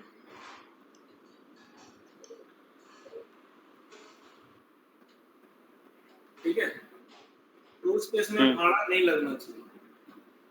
तो अभी बताओ कि जब हम सेल्स ऑर्डर बनाएंगे तो भाड़ा लगना है कि नहीं लगना है, ये किससे पता चलता है? इनकोटर्म। तो मेरा इनकोटर्म के बेसिस में मेरा जो कंडीशन टाइप है फ्रेट का, ये कभी आना चाहिए, कभी नहीं आना चाहिए। समझ में आ रहा है? तो जब मेरा इनकोटर्म EXW रहेगा, तब ये कंडीशन जो है ये एक्टिव हो जाना चाहिए सेल्स ऑर्डर में, और वहाँ भाड़ा को हम मैनुअली लिख सकते हैं कितना भाड़ा है। ठीक है, और अगर मेरा इनकोटर्म FOR है तो ये कंडीशन दिखना ही नहीं चाहिए प्राइसिंग प्रोसीजर। हम चाहने से भी इसको डाल सकेंगे, ये पॉसिबल हो ही नहीं सकता ऐसा कर देना, क्योंकि मेरा इनकोटर्म क्या है? FOR। तो इस तरीके का कोई चेक वैलिडेशन अगर लगाना है तो हम लोग इसमें क्या करते हैं, रिक्वायरमेंट में कोडिंग कर देते हैं। ठीक है, तो रिक्वायरमेंट का स्टैंडर्ड कहां से कहां तक रहता है? 1 से 599। तो अगर कुछ नया अपने से लिखना है तो 601 से स्टार्ट करें या 600 से स्टार्ट करें, और वहां अंदर में जाके कोडिंग कर देंगे कि अगर इनकोटर्म EXW है तो ही ये कंडीशन सेल्स ऑर्डर में दिखना चाहिए। अगर ये इनकोटर्म FOR है तो ये कंडीशन प्राइसिंग प्रोसीजर में दिखना ही नहीं चाहिए। तो हम अपने से चाहने से भी मैनुअली भी लिखने की कोशिश करेंगे तो नहीं आएगा, हम F4 करके लिस्ट से चूज करने का कोशिश करेंगे, सेलेक्ट करने की कोशिश करेंगे तो भी नहीं आएगा, और बाहर में तो दिखेगा ही नहीं, मतलब गायब हो जाएगा। जबकि मेरा प्राइसिंग प्रोसीजर में वो रहेगा, E/08 में रहेगा, लेकिन सेल्स ऑर्डर बनते समय गायब हो जाएगा। सर वो तो करना होगा, वो तो स्टैंडर्ड में पॉसिबल नहीं होगा। नहीं, वो एबक का हेल्प लेना होगा, जो प्रोग्रामर है एबक बोलते हैं जिसको, जो लोग कोडिंग करते हैं उसका हेल्प लेके उसको कोड करना पड़ेगा, और एक नया नंबर जनरेट करना पड़ेगा, 601 या 602 समथिंग, फिर उसको यहाँ पे असाइन कर देंगे। जैसे 24 नंबर असाइन किया तो 600 नंबर भी यहाँ दिखने लगेगा। जब वो यहाँ दिखने लगेगा तो उसको यहाँ पे असाइन कर देंगे। क्लियर है? हाँ सर। तो सब देखेंगे बाद में। तो यहाँ पे हम लोग चेक लगा सकते हैं कुछ भी इस तरीके का, जैसे भाड़ा वाला चेक है। ठीक है, उसी तरह से और एडिशनल अगर चेक लगाना, जैसे मान लेते हैं कि और क्या हो सकता है बताओ, जैसे भाड़ा का एक एग्जांपल बताओ।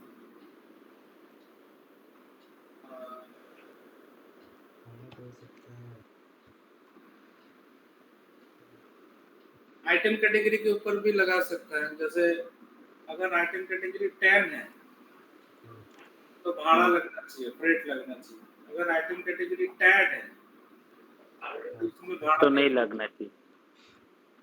क्योंकि हमें पता है 10 होता है जहाँ मेटेरियल सेल होता है, हम्म जहाँ माल है भाड़ा लगेगा, जहाँ सर्विस सेल कर रहे हैं वहाँ भाड़ा का क्या काम है, तो गायब हो जाना चाहिए वो सब कंडीशन जो है हाँ इनसे जी। नहीं तो अगर टी एन एन में भी सर भाड़ा नहीं लगना चाहिए, वो भी फ्री है, तो वो टैन वाला मटेरियल के साथ ही जा रहा है, उसमें भी नहीं लगना चाहिए। हाँ, तो अगर ये सब चीज कर देंगे तो कोई गलती से भी नहीं डाल सकेगा, नहीं तो क्या होगा, कोई धूल चपाड़ फ्रॉड वाला करेगा। आदमी होगा तो ऑर्डर बनाएगा तो सर्विस का ऑर्डर में भी भाड़ा लगा देगा, ऐसा भी हो सकता है ना। हाँ, दो नंबर ही भी करेगा सर कंपनी में। हाँ, कर सकता है, या तो गलती से डाल सकते हैं या जानबूझ के डालेंगे, लेकिन अगर ऑप्शन देंगे किसी को तो डालेगा ही। तो ऐसा काम करना है कि ऑप्शन देना ही नहीं है कि गलती से भी ना हो। ठीक है, क्लियर है। हम्म, जैसे वो प्लांट इज सेट है, वो प्लांट इज सेट का मतलब जब तक सेल्स ऑर्डर में प्लांट नहीं डालेंगे, अच्छा। जब तक सेल्स ऑर्डर में प्लांट नहीं डालेंगे मैनुअली या प्लांट डिटर्मिनेशन के हिसाब से, अगर प्लांट नहीं आ रहा है सेल्स ऑर्डर में, अगर प्लांट का फील्ड ब्लैंक है तब तक प्राइस एक्टिव नहीं है। जब प्लांट डाल देंगे तभी जगह प्राइस एक्टिव होगा, तो उस केस में प्लांट इस सेट को डाल देते हैं। तो ऐसा कुछ भी एडिशनल लॉजिक लगाना है तो रिक्वायरमेंट को यूज करते हैं, बाकी तो कुछ कुछ ऐसे भी ना बना के दिया है। ठीक है, नेक्स्ट है कैलकुलेशन टाइप। तो कैलकुलेशन टाइप भी क्या है, एक रूटीन है, लेकिन उसको क्या बोलते हैं, कैलकुलेशन टाइप रूटीन बोलते हैं उसको। वहां पे भी एफोर्ड करने से बहुत सारा रूटीन जो है ऐसे भी नहीं बना के दिया दिखेगा, और हम लोग अपने से भी बना सकते हैं। ठीक है, तो इसको बंद करो और कैलकुलेशन टाइप में एफोर्ड करो और वहीं पे किया होगा। तो यहाँ पे भी एसएपी ने बहुत सारा बना के दिया है। ठीक है, और हम लोग अपने से भी बना सकते हैं। तो जैसे यहाँ पे ऊपर में जाओ, क्या क्या है देखो, प्रॉफिट मार्जिन है, नेट वैल्यू है, कैश जैसे नेट डिस्काउंट। वैल्यू है 2 नंबर जो है नेट वैल्यू। ठीक है, जैसे अभी सेल्स ऑर्डर में नेट वैल्यू कौन आ रहा है, जो PR0 में जो प्राइस डाल रहे हैं ना वही चल जा रहा है नेट वैल्यू। हाँ, नेट वैल्यू चाहिए। ठीक है, लेकिन हमको नेट वैल्यू में सिर्फ प्राइस नहीं चाहिए, हमको प्राइस भाड़ा वाड़ा जोड़ के जो प्राइस है वो वाला वैल्यू को हमको भेजना है कहाँ पे, नेट वैल्यू। तो उस केस में ना ये 2 नंबर लगा देंगे।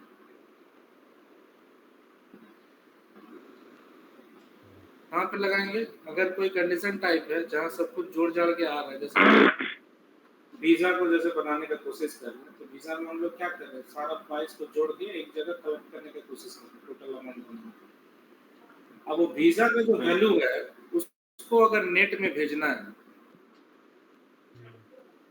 तो वीजा के सामने में 2 नंबर लगा दें, तो वो नेट वैल्यू बन जाए। अभी जैसे वो तुम सिक्योरिटी फी के सामने में 2 नंबर लगाए हो, तो सिक्योरिटी फी में जो पैसा आएगा ना वही चला जाएगा नेट वैल्यू में सेल्स। और नेट वैल्यू में जो पैसा जाता है वही पैसा को बोला जाता है रेवेन्यू। रेवेन्यू। रेवेन्यू का मतलब क्या होता है, सर कंपनी कितना माल कंपनी में आया है, कितना माल कंपनी से गया है, दोनों मिला के रेवेन्यू होगा। तो रेवेन्यू रेवेन्यू जो होता है मेरा मेरा मतलब एक तरह से क्या बोलेंगे उसको, मुनाफा नहीं है वो, रेवेन्यू के बाद प्रॉफिट कैलकुलेशन होता है, वो मेरा प्रॉफिट होता है। जैसे छोटा एग्जांपल लेते हैं कि अगर हम 6 रुपये में सिंगाड़ा बेच रहे हैं, 6 रुपये में अगर हम सिंगाड़ा बेचते हैं, और अगर कोई मेरे को बोलता है कि 2 पीस सिंगाड़ा दे दो, तो उसमें हम उसको कुछ बोलते नहीं है, ठोंगा में 2 पीस सिंगाड़ा डाल के दे देते हैं। ठीक है, देखिए, अगर कोई मेरे से 50 पीस सिंघाड़ा मांगेगा या 100 पीस सिंघाड़ा मांगेगा, तो उस केस में तो एक तो ठोंगा में होगा नहीं। उस केस में हमको उसको पैकेट वैकेट करके देना पड़ेगा कुछ बढ़िया से, हम्म और पैकेट करने के बाद उसका जो चार्ज है वो भी हम लेंगे, क्योंकि दो सिंघाड़ा में एक ठोंगा लगा था, वो जायज था वो, जबकि ठोंगा जो है वो फ्री का नहीं है, ठोंगा का भी कॉस्ट लगा है जी ना।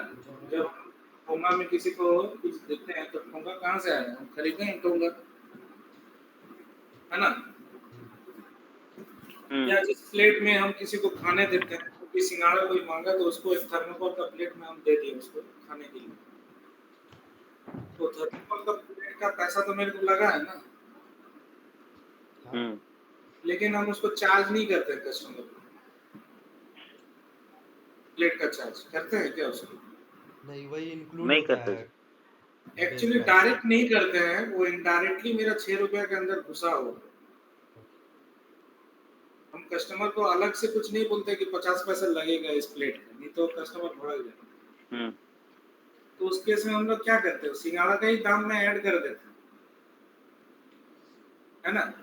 हाँ, जी सिंघाड़ा के साथ जब आप सिंघाड़ा मांगते हो तो आपको घुगनी देता है साथ में, तो उसका पैसा लेता है क्या अलग से?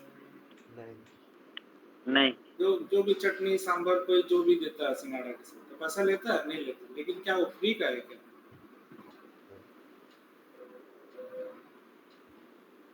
तो फ्री का रहता है ना, क्या रहता है? उसका भी प्राइस उसमें ऐड फ्री क्यों का है? नहीं रहता सर। उसका प्राइस उसका 6 रुपया में ऐड है, ठीक है। इसीलिए अगर आप खाते हैं तो आपको वहाँ पे सिंघाड़ा चटनी डाल के देते हैं, लेकिन जब आप नहीं खाते हैं तो आपसे पूछता है कि चटनी भी लेके जाना है क्या। मान लेते हैं आप पार्सल करते हैं तो आप बोलते हैं कि चटनी भी लेके जाना है, तो आप बोलते हैं कि नहीं नहीं ले जाना, तो खाली हम्म सिंघाड़ा दे देते हैं। तो क्या 5 रुपया लेता है क्या? नहीं 6 रुपये लेता नहीं वही अमाउंट लेता है, 6 रुपये लेता है। तो वहाँ उसको फायदा हो जाता है थोड़ा सा, कि घुगनी नहीं ले गया या चटनी नहीं ले गया तो चलो मेरा बच गया, किसी और कस्टमर को समझा देता, है ना। हम्म तो कहने का मतलब है कि जो मेरा प्राइस है, अगर 500 रुपया है जो मेरा प्राइस है, जैसे सिंघाड़ा वाला एग्जांपल लेते हैं, तो 6 रुपया मेरा प्राइस है। 6 रुपया के अंदर मेरा सारा चीज का दाम जुड़ा हुआ है, मेरा इलेक्ट्रिक, बिजली, पानी, हम जो सामान बेच रहे हैं, फिर जो सिंघाड़ा बना के तल रहे हैं, तेल का दाम, अगर कोई लेबर लगा हुआ है उसका सैलरी, वो सब चीज 6 रुपया के अंदर में है ना। जिसको हम लोग मेटेरियल प्राइस बोलते हम्म हैं, मेटेरियल कॉस्ट। तो मेटेरियल कॉस्ट क्या होता है? मेटेरियल बनाने का जो कॉस्ट है प्लस उसमें जो रॉ मेटेरियल लगा है, प्लस उसको बनाने में जो भी लाइट, बिजली, पंखा, जितना सब आदमी का मिला के। सैलरी, वो सब चीज उसमें लगा हुआ है। हम्म तो मेटेरियल का कॉस्ट 6 रुपया नहीं है, मेटेरियल का कॉस्ट एक्चुअली हो सकता है कि 5 रुपये, लेकिन हम बेच रहे कितना रुपया? 6 रुपये। तो यहाँ मेरा प्रॉफिट कितना है? 1 रुपया, ठीक ठीक है। तो जो मेरा रेवेन्यू है वो कितना है? 6 रुपये। 6 रुपये। जो मेरा रेवेन्यू है, ठीक है, 6 रुपया। तो प्रॉफिट निकालने के लिए क्या करना पड़ता है? जो सेल प्राइस है माइनस कॉस्ट प्राइस करेंगे तो मेरा प्रॉफिट निकलेगा, 1 रुपया मेरा प्रॉफिट। ऐसे ही होता है। हाँ, हम्म अभी जो एग्जांपल है मेरा कि 6 रुपये एक सिंघाड़ा का दाम था, अगर कोई एक सिंघाड़ा खाया तो कोई दिक्कत नहीं, दो सिंघाड़ा खाया कोई दिक्कत, कोई 100 सिंघाड़ा का ऑर्डर आ गया मेरे पास, तो 100 सिंघाड़ा तो उसको झोला में डाल के देंगे नहीं, या बोरा में डाल के देंगे नहीं कि लाओ कोई हम्म भी सामान उसमें डाल देते हैं, उसको तो बढ़िया से पैक करके देना पड़ेगा। तो मान लेते हम्म मेरा पैकिंग कॉस्ट लग गया 2 रुपये, मेरा पैकिंग कॉस्ट कितना हो गया? 2 रुपये। 2 2 रुपये। तो 6 रुपये सिंघाड़ा गया, और अगर पर पीस में 2 रुपया लगा, या फिर मान लेते कि टोटल 100 पीस पैक करने में 2 रुपया लगा, तो मेरा टोटल कितना बिल हो गया? 6 × 100, 600 600 प्लस 2, 602 रुपया हो गया मेरा रेवेन्यू, ठीक है। तो जो नेट अमाउंट होता है वो नेट अमाउंट बताता है कि कितना रेवेन्यू जनरेट हो गया, और वो उसका एक जीएल रहता है, जिस जीएल में वो हिट करता है, जीएल में कुछ नहीं। अभी जैसे जो कुछ भी डाल रहे हो PR00 को प्राइस नेट वैल्यू में जाए। अगर आप चाहते हैं कि PR00 के साथ उसके बाद जो भी भाड़ा उड़ा जो भी लग रहा है, पैकिंग चार्ज लोडिंग चार्ज, वो भी जाना चाहिए नेट में, ठीक है। तो फिर हमको यहाँ पे क्या लगाना होगा, 2 नंबर लगाना होगा, नेट वैल्यू। ओ, ठीक है। उसी तरह से और भी बहुत सारा ऑप्शन है वहाँ पे, F4 करो,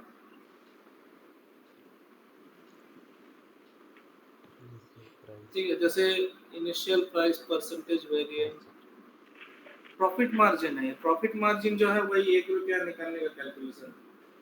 अगर मेरा मेटेरियल का प्राइस है 6 रुपये, 5 रुपया, और मेरा सेल प्राइस है 6 रुपया, तो मेरा प्रॉफिट मार्जिन क्या होगा, 1 रुपया। 1 रुपया। तो सिस्टम अपने से कैलकुलेट करके बता देगा 1 रुपया। तो ये वाला प्राइसिंग प्रोसीजर में नहीं होगा, ये लाइट वाला में, क्योंकि यहाँ पे ये नहीं है, VPRS नहीं है। इससे पहले जो आप लोग बनाए थे उसमें VPRS का प्राइस था, इंटरनल प्राइस जिसको बोलते हैं, मेटेरियल प्राइस। तो same sales procedure, pricing procedure में PR00 भी रहेगा, VPRS भी रहेगा। VPRS का बगल में इसको डाल देगा, VPRS का बगल में प्रॉफिट मार्जिन को डाल देंगे। तो ये क्या करेगा, आपका कितना रुपया प्रॉफिट हो रहा है वो बता देगा।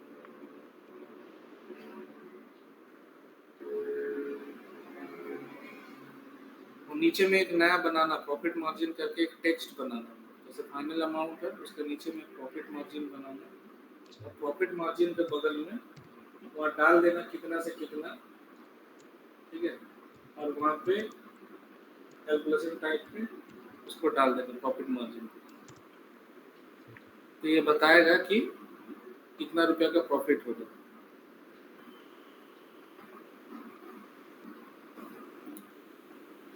और कैलकुलेशन टाइप से क्या कर सकते हैं हम लोग, एडिशनल कोडिंग भी कर सकते हैं।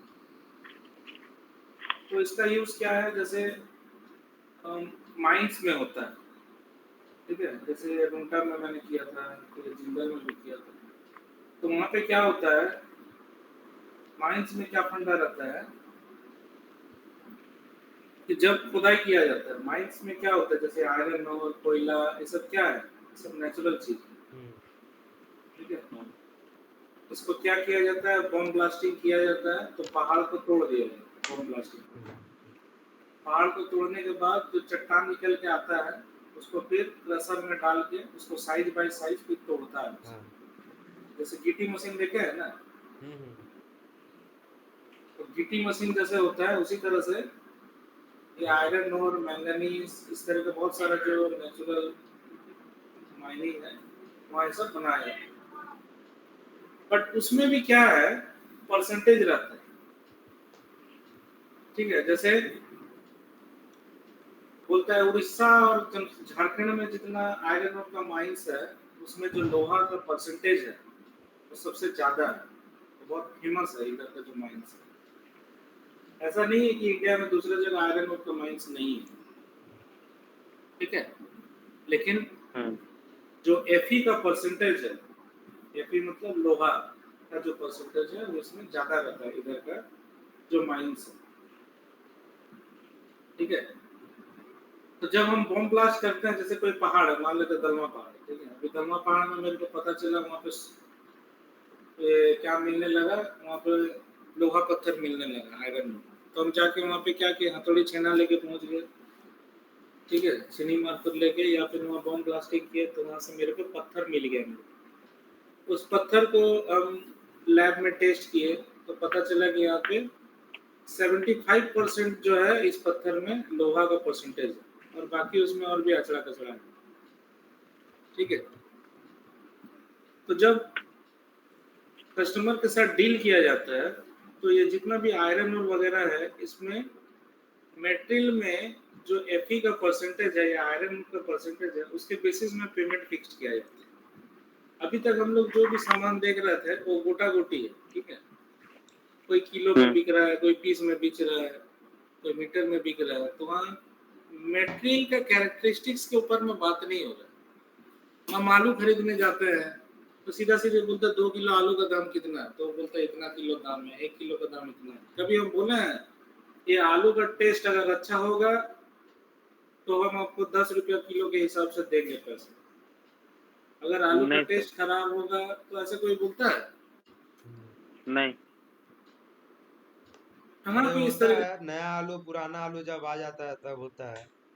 पुराना हाँ, आलू का तो भी थोड़ा सा टेस्ट के हिसाब से बात नहीं होता है, वो आलू का हम्म, जो है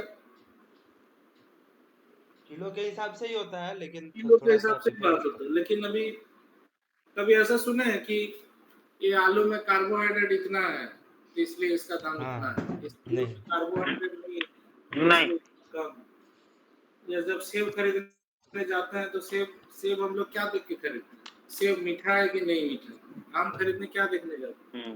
आम मीठा है कि नहीं मीठा। अगर आम मीठा है तो ज्यादा दाम लेता है, आम मीठा नहीं है तो आम का दाम कम है। आम का दाम ऐसे ही होता है ना। हाँ, क्वालिटी के ऊपर हाँ। डिपेंड करता कोई भी फल में वो फल का गुण नहीं देखा जाता है कि उसमें विटामिन ए है कि बी है कि सी है कि प्रोटीन है, जबकि हम लोग को पता है कि फल में कुछ ना कुछ रहता है। कोई कोई फल में विटामिन होता है, कोई फल में प्रोटीन होता है, किसी में कुछ किसी में कुछ, है ना। लेकिन हम्म, जब हम लोग खरीदने जाते हैं तो सीधा गोटा गोटी बात करते हैं, ये मीठा है ना, अच्छा है ना, ठीक है, इसका कितना है तो इतना। सेव भी आप खरीदने जाते होंगे तो कोई 200 रुपया किलो है, कोई 180 रुपया, कोई 60 रुपया, क्यों होता है दाम अंतर? टेस्ट के हिसाब से, हाँ, हम्म, गुण के हिसाब से बात नहीं करता है कोई कि ये वाला सेब में विटामिन ए ज्यादा है, ये वाला सेब में विटामिन ए कम है, ऐसा बोलता है कोई? नहीं। टेस्ट के हिसाब से बात करते हैं। तरबूज भी खरीदने जाते हैं तो अगर लाल तरबूज है तो ज्यादा दाम है, लाल तरबूज नहीं है तो कम दाम है, ऐसे ही होता है। हाँ, तरबूज लाल तरबूज है मतलब मीठा होगा, सादा तरबूज है मतलब अच्छा नहीं है, मीठा नहीं है, तो कम दाम में बिकता है। अंगूर में भी वैसे ही है। चावल दाल भी खरीदने जाते हैं तो चावल भी बहुत तरीके का होता है, तो वहाँ पे क्या हिसाब से पैसा लेते हैं चावल का? टेस्ट के हिसाब से लेते हैं। टेस्ट। लंबा दाना है, साफ सुथरा है तो ज्यादा दाम है, ठीक है। छोटा दाना है, पत्थर है, थोड़ा कचड़ा मिला हुआ तो कम दाम में, ऐसे रहता है ना। है। हम्म, लेकिन प्रोटीन विटामिन के हिसाब से कोई बोलता है कि ये वाला चावल लीजिए इसमें कार्बोहाइड्रेट में बहुत ज्यादा है, ये वाला में कार्बोहाइड्रेट कम है, ऐसा करके तो नहीं होता। इसमें कार्बोहाइड्रेट नहीं। इतना से इतना है तो इतना लगेगा, इसमें कार्बोहाइड्रेट इतना से इतना है तो इतना नहीं लगेगा। लेकिन ये जितना माइनिंग इंडस्ट्री है यहाँ पे हर एक चीज में किलो हिसाब से बात नहीं करते, हिसाब से बात करते। किलो तो रहेगा ही क्योंकि वजन के हिसाब से बेचना है, लेकिन मेटेरियल का दाम कैसे फिक्स किया है? एफी के उसका हिसाब से। गुण के हिसाब से। सोना खरीदने जाते हैं तो क्वेश्चन वो चेंज। परसेंटेज का बेस पे कैलकुलेशन हो रहा है। हाँ, अगर 70% का दाम 35 रुपया है तो 65% का दाम कितना होना चाहिए? 70 का दाम 33। क्या फॉर्मूला कैलकुलेशन? सर 70% है तो उसका दाम 33। कैसे निकालें? 21 रुपया 45 पैसा। क्या किया, फॉर्मूला क्या लगा? 37 रुपया इंटू 65%।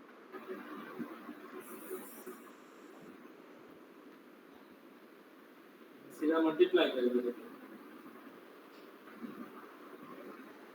यहाँ पे कैसे करके निकालना होगा? अगर 70% का दाम है 35 रुपया तो 1% का दाम कितना है? 35/70। और उसके बाद फिर करना होगा कि 65% का दाम कितना है, तो वहाँ हो जाएगा 35/70 इंटू 65। वो आएगा आपका आंसर। तो ठीक है।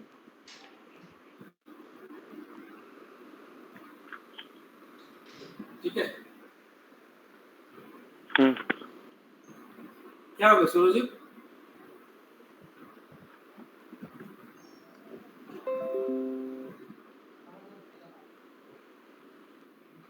हाँ सर, उसका 22 पॉइंट कुछ होगा सर। कैसे कैसे निकाल रहे हो कैलकुलेशन?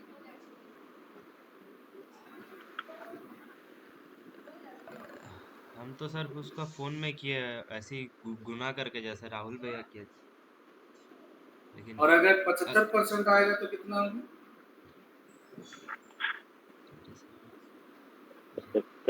27.75।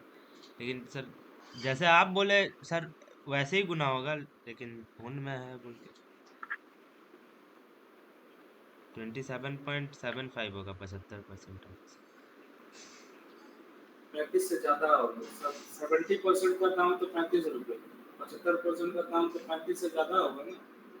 अच्छा 35। 37.5। हाँ। तो यहाँ पे कोई, 37.5। यहाँ पे जो प्राइस आ रहा है ना, वो कोई हम अभी बता नहीं सकते कितना होगा। तो सेल्स ऑर्डर जब बनता है ना तो 70, वो मान लेता है कि हम उसको 70% के हिसाब से माल देंगे। साथ ही साथ उसका एग्रीमेंट में ये भी लिखा हुआ रहता है कि हम सेल्स ऑर्डर तो बना रहे 70 के हिसाब से, लेकिन ये एक्चुअल नहीं है। एक्चुअल कब होगा? जब हम फाइनल इनवॉइस बनाएंगे, तभी हम बता सकेंगे कि कितना इनवॉइस, कितना आपका माल का दाम होना चाहिए। कम भी हो सकता है, ज्यादा भी हो सकता है, डिपेंड करता है जो मेटेरियल हम आपको दे रहे हैं उसका लैब रिपोर्ट में क्या आया है कि इसमें कितना परसेंट होगा। तो अगर 70 से कम आएगा परसेंटेज तो दाम घट जाएगा, 70 से ज्यादा आएगा तो दाम बढ़ जाएगा। इस तरीके का अगर कोई कैलकुलेशन करना है, जो कि आपको रन टाइम पे करना है, जब सेल्स ऑर्डर बन रहा है या जब इनवॉइस बन रहा है, तब उस केस में हम लोग ये कैलकुलेशन टाइप को यूज करेंगे, जहाँ पे मेरा प्राइस फिक्स नहीं है, वो फ्लक्चुएट कर सकता है। ठीक है, तो हमको वहाँ पे एडिशनल लॉजिक। तो कोई भी आयरन ओर का, आयरन ओर नहीं, कोई भी आप माइनिंग इंडस्ट्री में अगर जाके काम करेंगे तो आपको इस तरीके का कैलकुलेशन होना मिलेगा। तो डिपेंड करता है कि वहाँ पे परसेंटेज कितना है। ठीक है, जैसे पिग आयरन का इंडस्ट्री में अगर आप जाएंगे, स्पॉन्ज आयरन का इंडस्ट्री में जाएंगे, माइनिंग इंडस्ट्री में जाएंगे, वहाँ पे ये सब चीज आपको देखने को मिलेगा।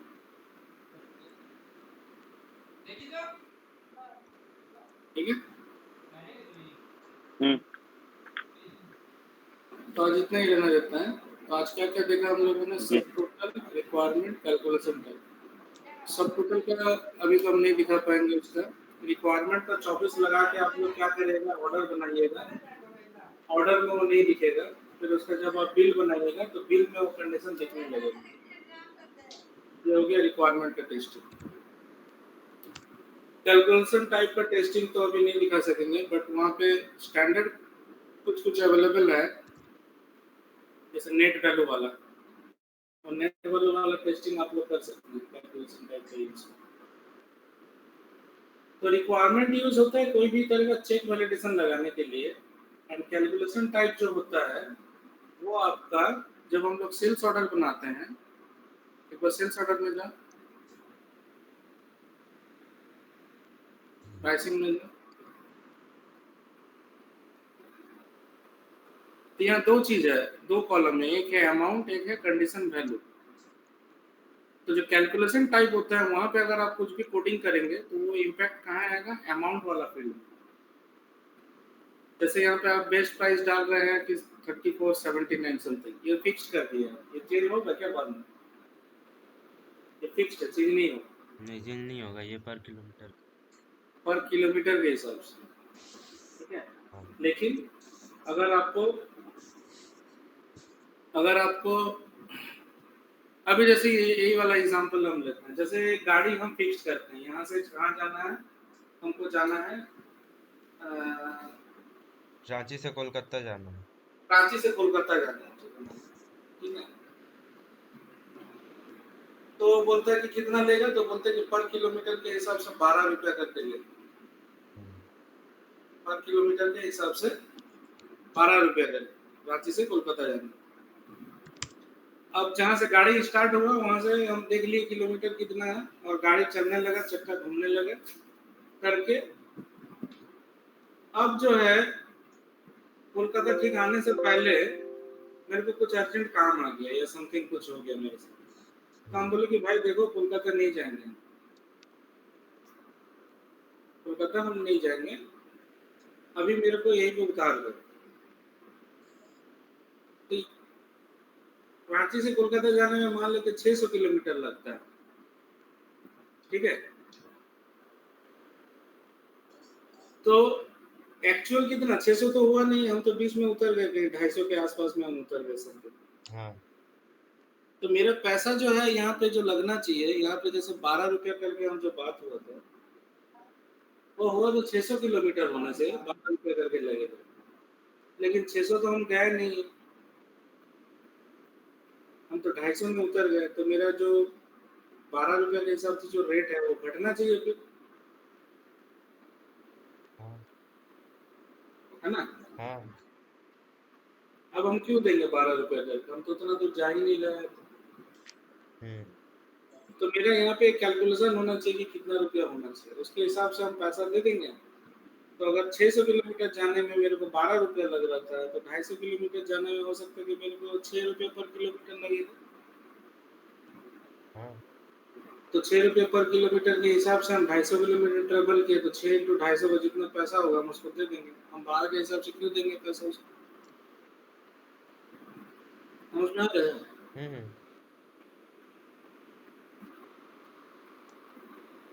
लेकिन जबकि ऐसा होता नहीं है, हम ऐसे एग्जाम्पल बता रहे हैं।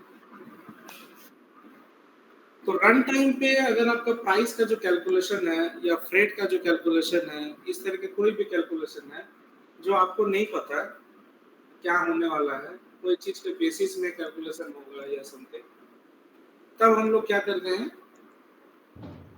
ये कैलकुलेशन टाइप का यूज करते हैं, और ये काम करता है अमाउंट वाला जो कॉलम है वहां पे। तो पर पर टन या पर यूनिट के बेसिस में जो कैलकुलेशन होता है वहां पे, जैसे भाड़ा। तो भाड़ा जैसे हम बात करते हैं कि यहाँ पे जब हम लोग भाड़ा लिखते हैं तो हमको पता रहता है क्या कि गाड़ी कहाँ से कहाँ जाएगा। सेल्स ऑर्डर बनाते समय तो हमको नहीं पता कि एक्चुअल कितने किलोमीटर जाएगा ये गाड़ी। हम्म, अभी हम ये मान लो मेरा प्लांट है जमशेदपुर में और गाड़ी जाएगा चेन्नई, तो यहाँ पे जब हम लोग फ्रेट डालते हैं तो कुछ लमसम डाल देते हैं कि चलो इतना टन लेके जा रहा है तो इतना केजी लेके जा रहा है, कहाँ तक जाएगा तो 3000 किलोमीटर जाएगा, चलो इतना भाड़ा है, ठीक है। तो यहाँ एक राउंड फिगर में गोटा गोटी डाल देते हैं। लेकिन जब इनवॉइस बनेगा और माल कस्टमर के पास जाएगा, तब जाके मेरे को एक्चुअल पता चलेगा कि गाड़ी कितना किलोमीटर चला है, तो उसके हिसाब से भाड़ा लगना चाहिए, हम्म, ठीक है। तो उस केस में हम लोग ये कैलकुलेशन टाइप का यूज करते हैं, समझ में आ रहा है ना, हाँ, समझ में आ रहा है राहुल। जी सर। ऑप्शन और उसका बगल वाला जो है रिक्वायरमेंट, एक हो गया कैलकुलेशन टाइप हो गया, सॉरी कैलकुलेशन टाइप और अमाउंट के लिए होता है, और उसका बगल वाला जो बेस कैलकुलेशन टाइप है राइट साइड में वो होता बेस। है, हाँ, जिसमें बेस लिखा हुआ है ये होता है अमाउंट के लिए, और जिसमें उसका बगल वाले में क्या लिखा हुआ है, अकाउंट की। नहीं नहीं, कैलकुलेशन टाइप जो है वो होता है अमाउंट के लिए, ये कैलकुलेशन टाइप होता है कंडीशन वैल्यू में कैलकुलेशन करने के लिए, ठीक है। और बेस टाइप होता है अमाउंट वाला फील्ड में कैलकुलेशन करने के लिए। दोनों का काम वही है, कुछ भी एडिशनल लॉजिक लिख सकते हैं। तो बेस टाइप किसके लिए होता है? अमाउंट के लिए। हाँ, मतलब पर टन बेस पर अमाउंट केजी के वाला लिए। हिसाब के लिए बेस वैल्यू होता है, हम्म पर टन पर केजी ऐसे। हम्म, और उसका बगल वाला जो है वो किस लिए यूज होता है? Condition. Condition value. Condition value. ठीक है। जी चलिए आज इतना ही रहने देते हैं, फिर आगे फिर बात करते हैं। जी सर। तो कैलकुलेशन टाइप, अगर आपको इसका प्रैक्टिस करना है कि ये काम कर रहा है कि नहीं कर रहा है, जैसे कंडीशन वैल्यू वाला, मतलब कौन सा फील्ड में काम करना है? V/08 में जो किसमें करना है? Calculation type. कंडीशन वैल्यू के लिए करना है कैलकुलेशन टाइप। ठीक है। कैलकुलेशन टाइप में। और अगर आपको ये अमाउंट के करना लिए है करना है अमाउंट के तो लिए बेस बेस टाइप। टाइप।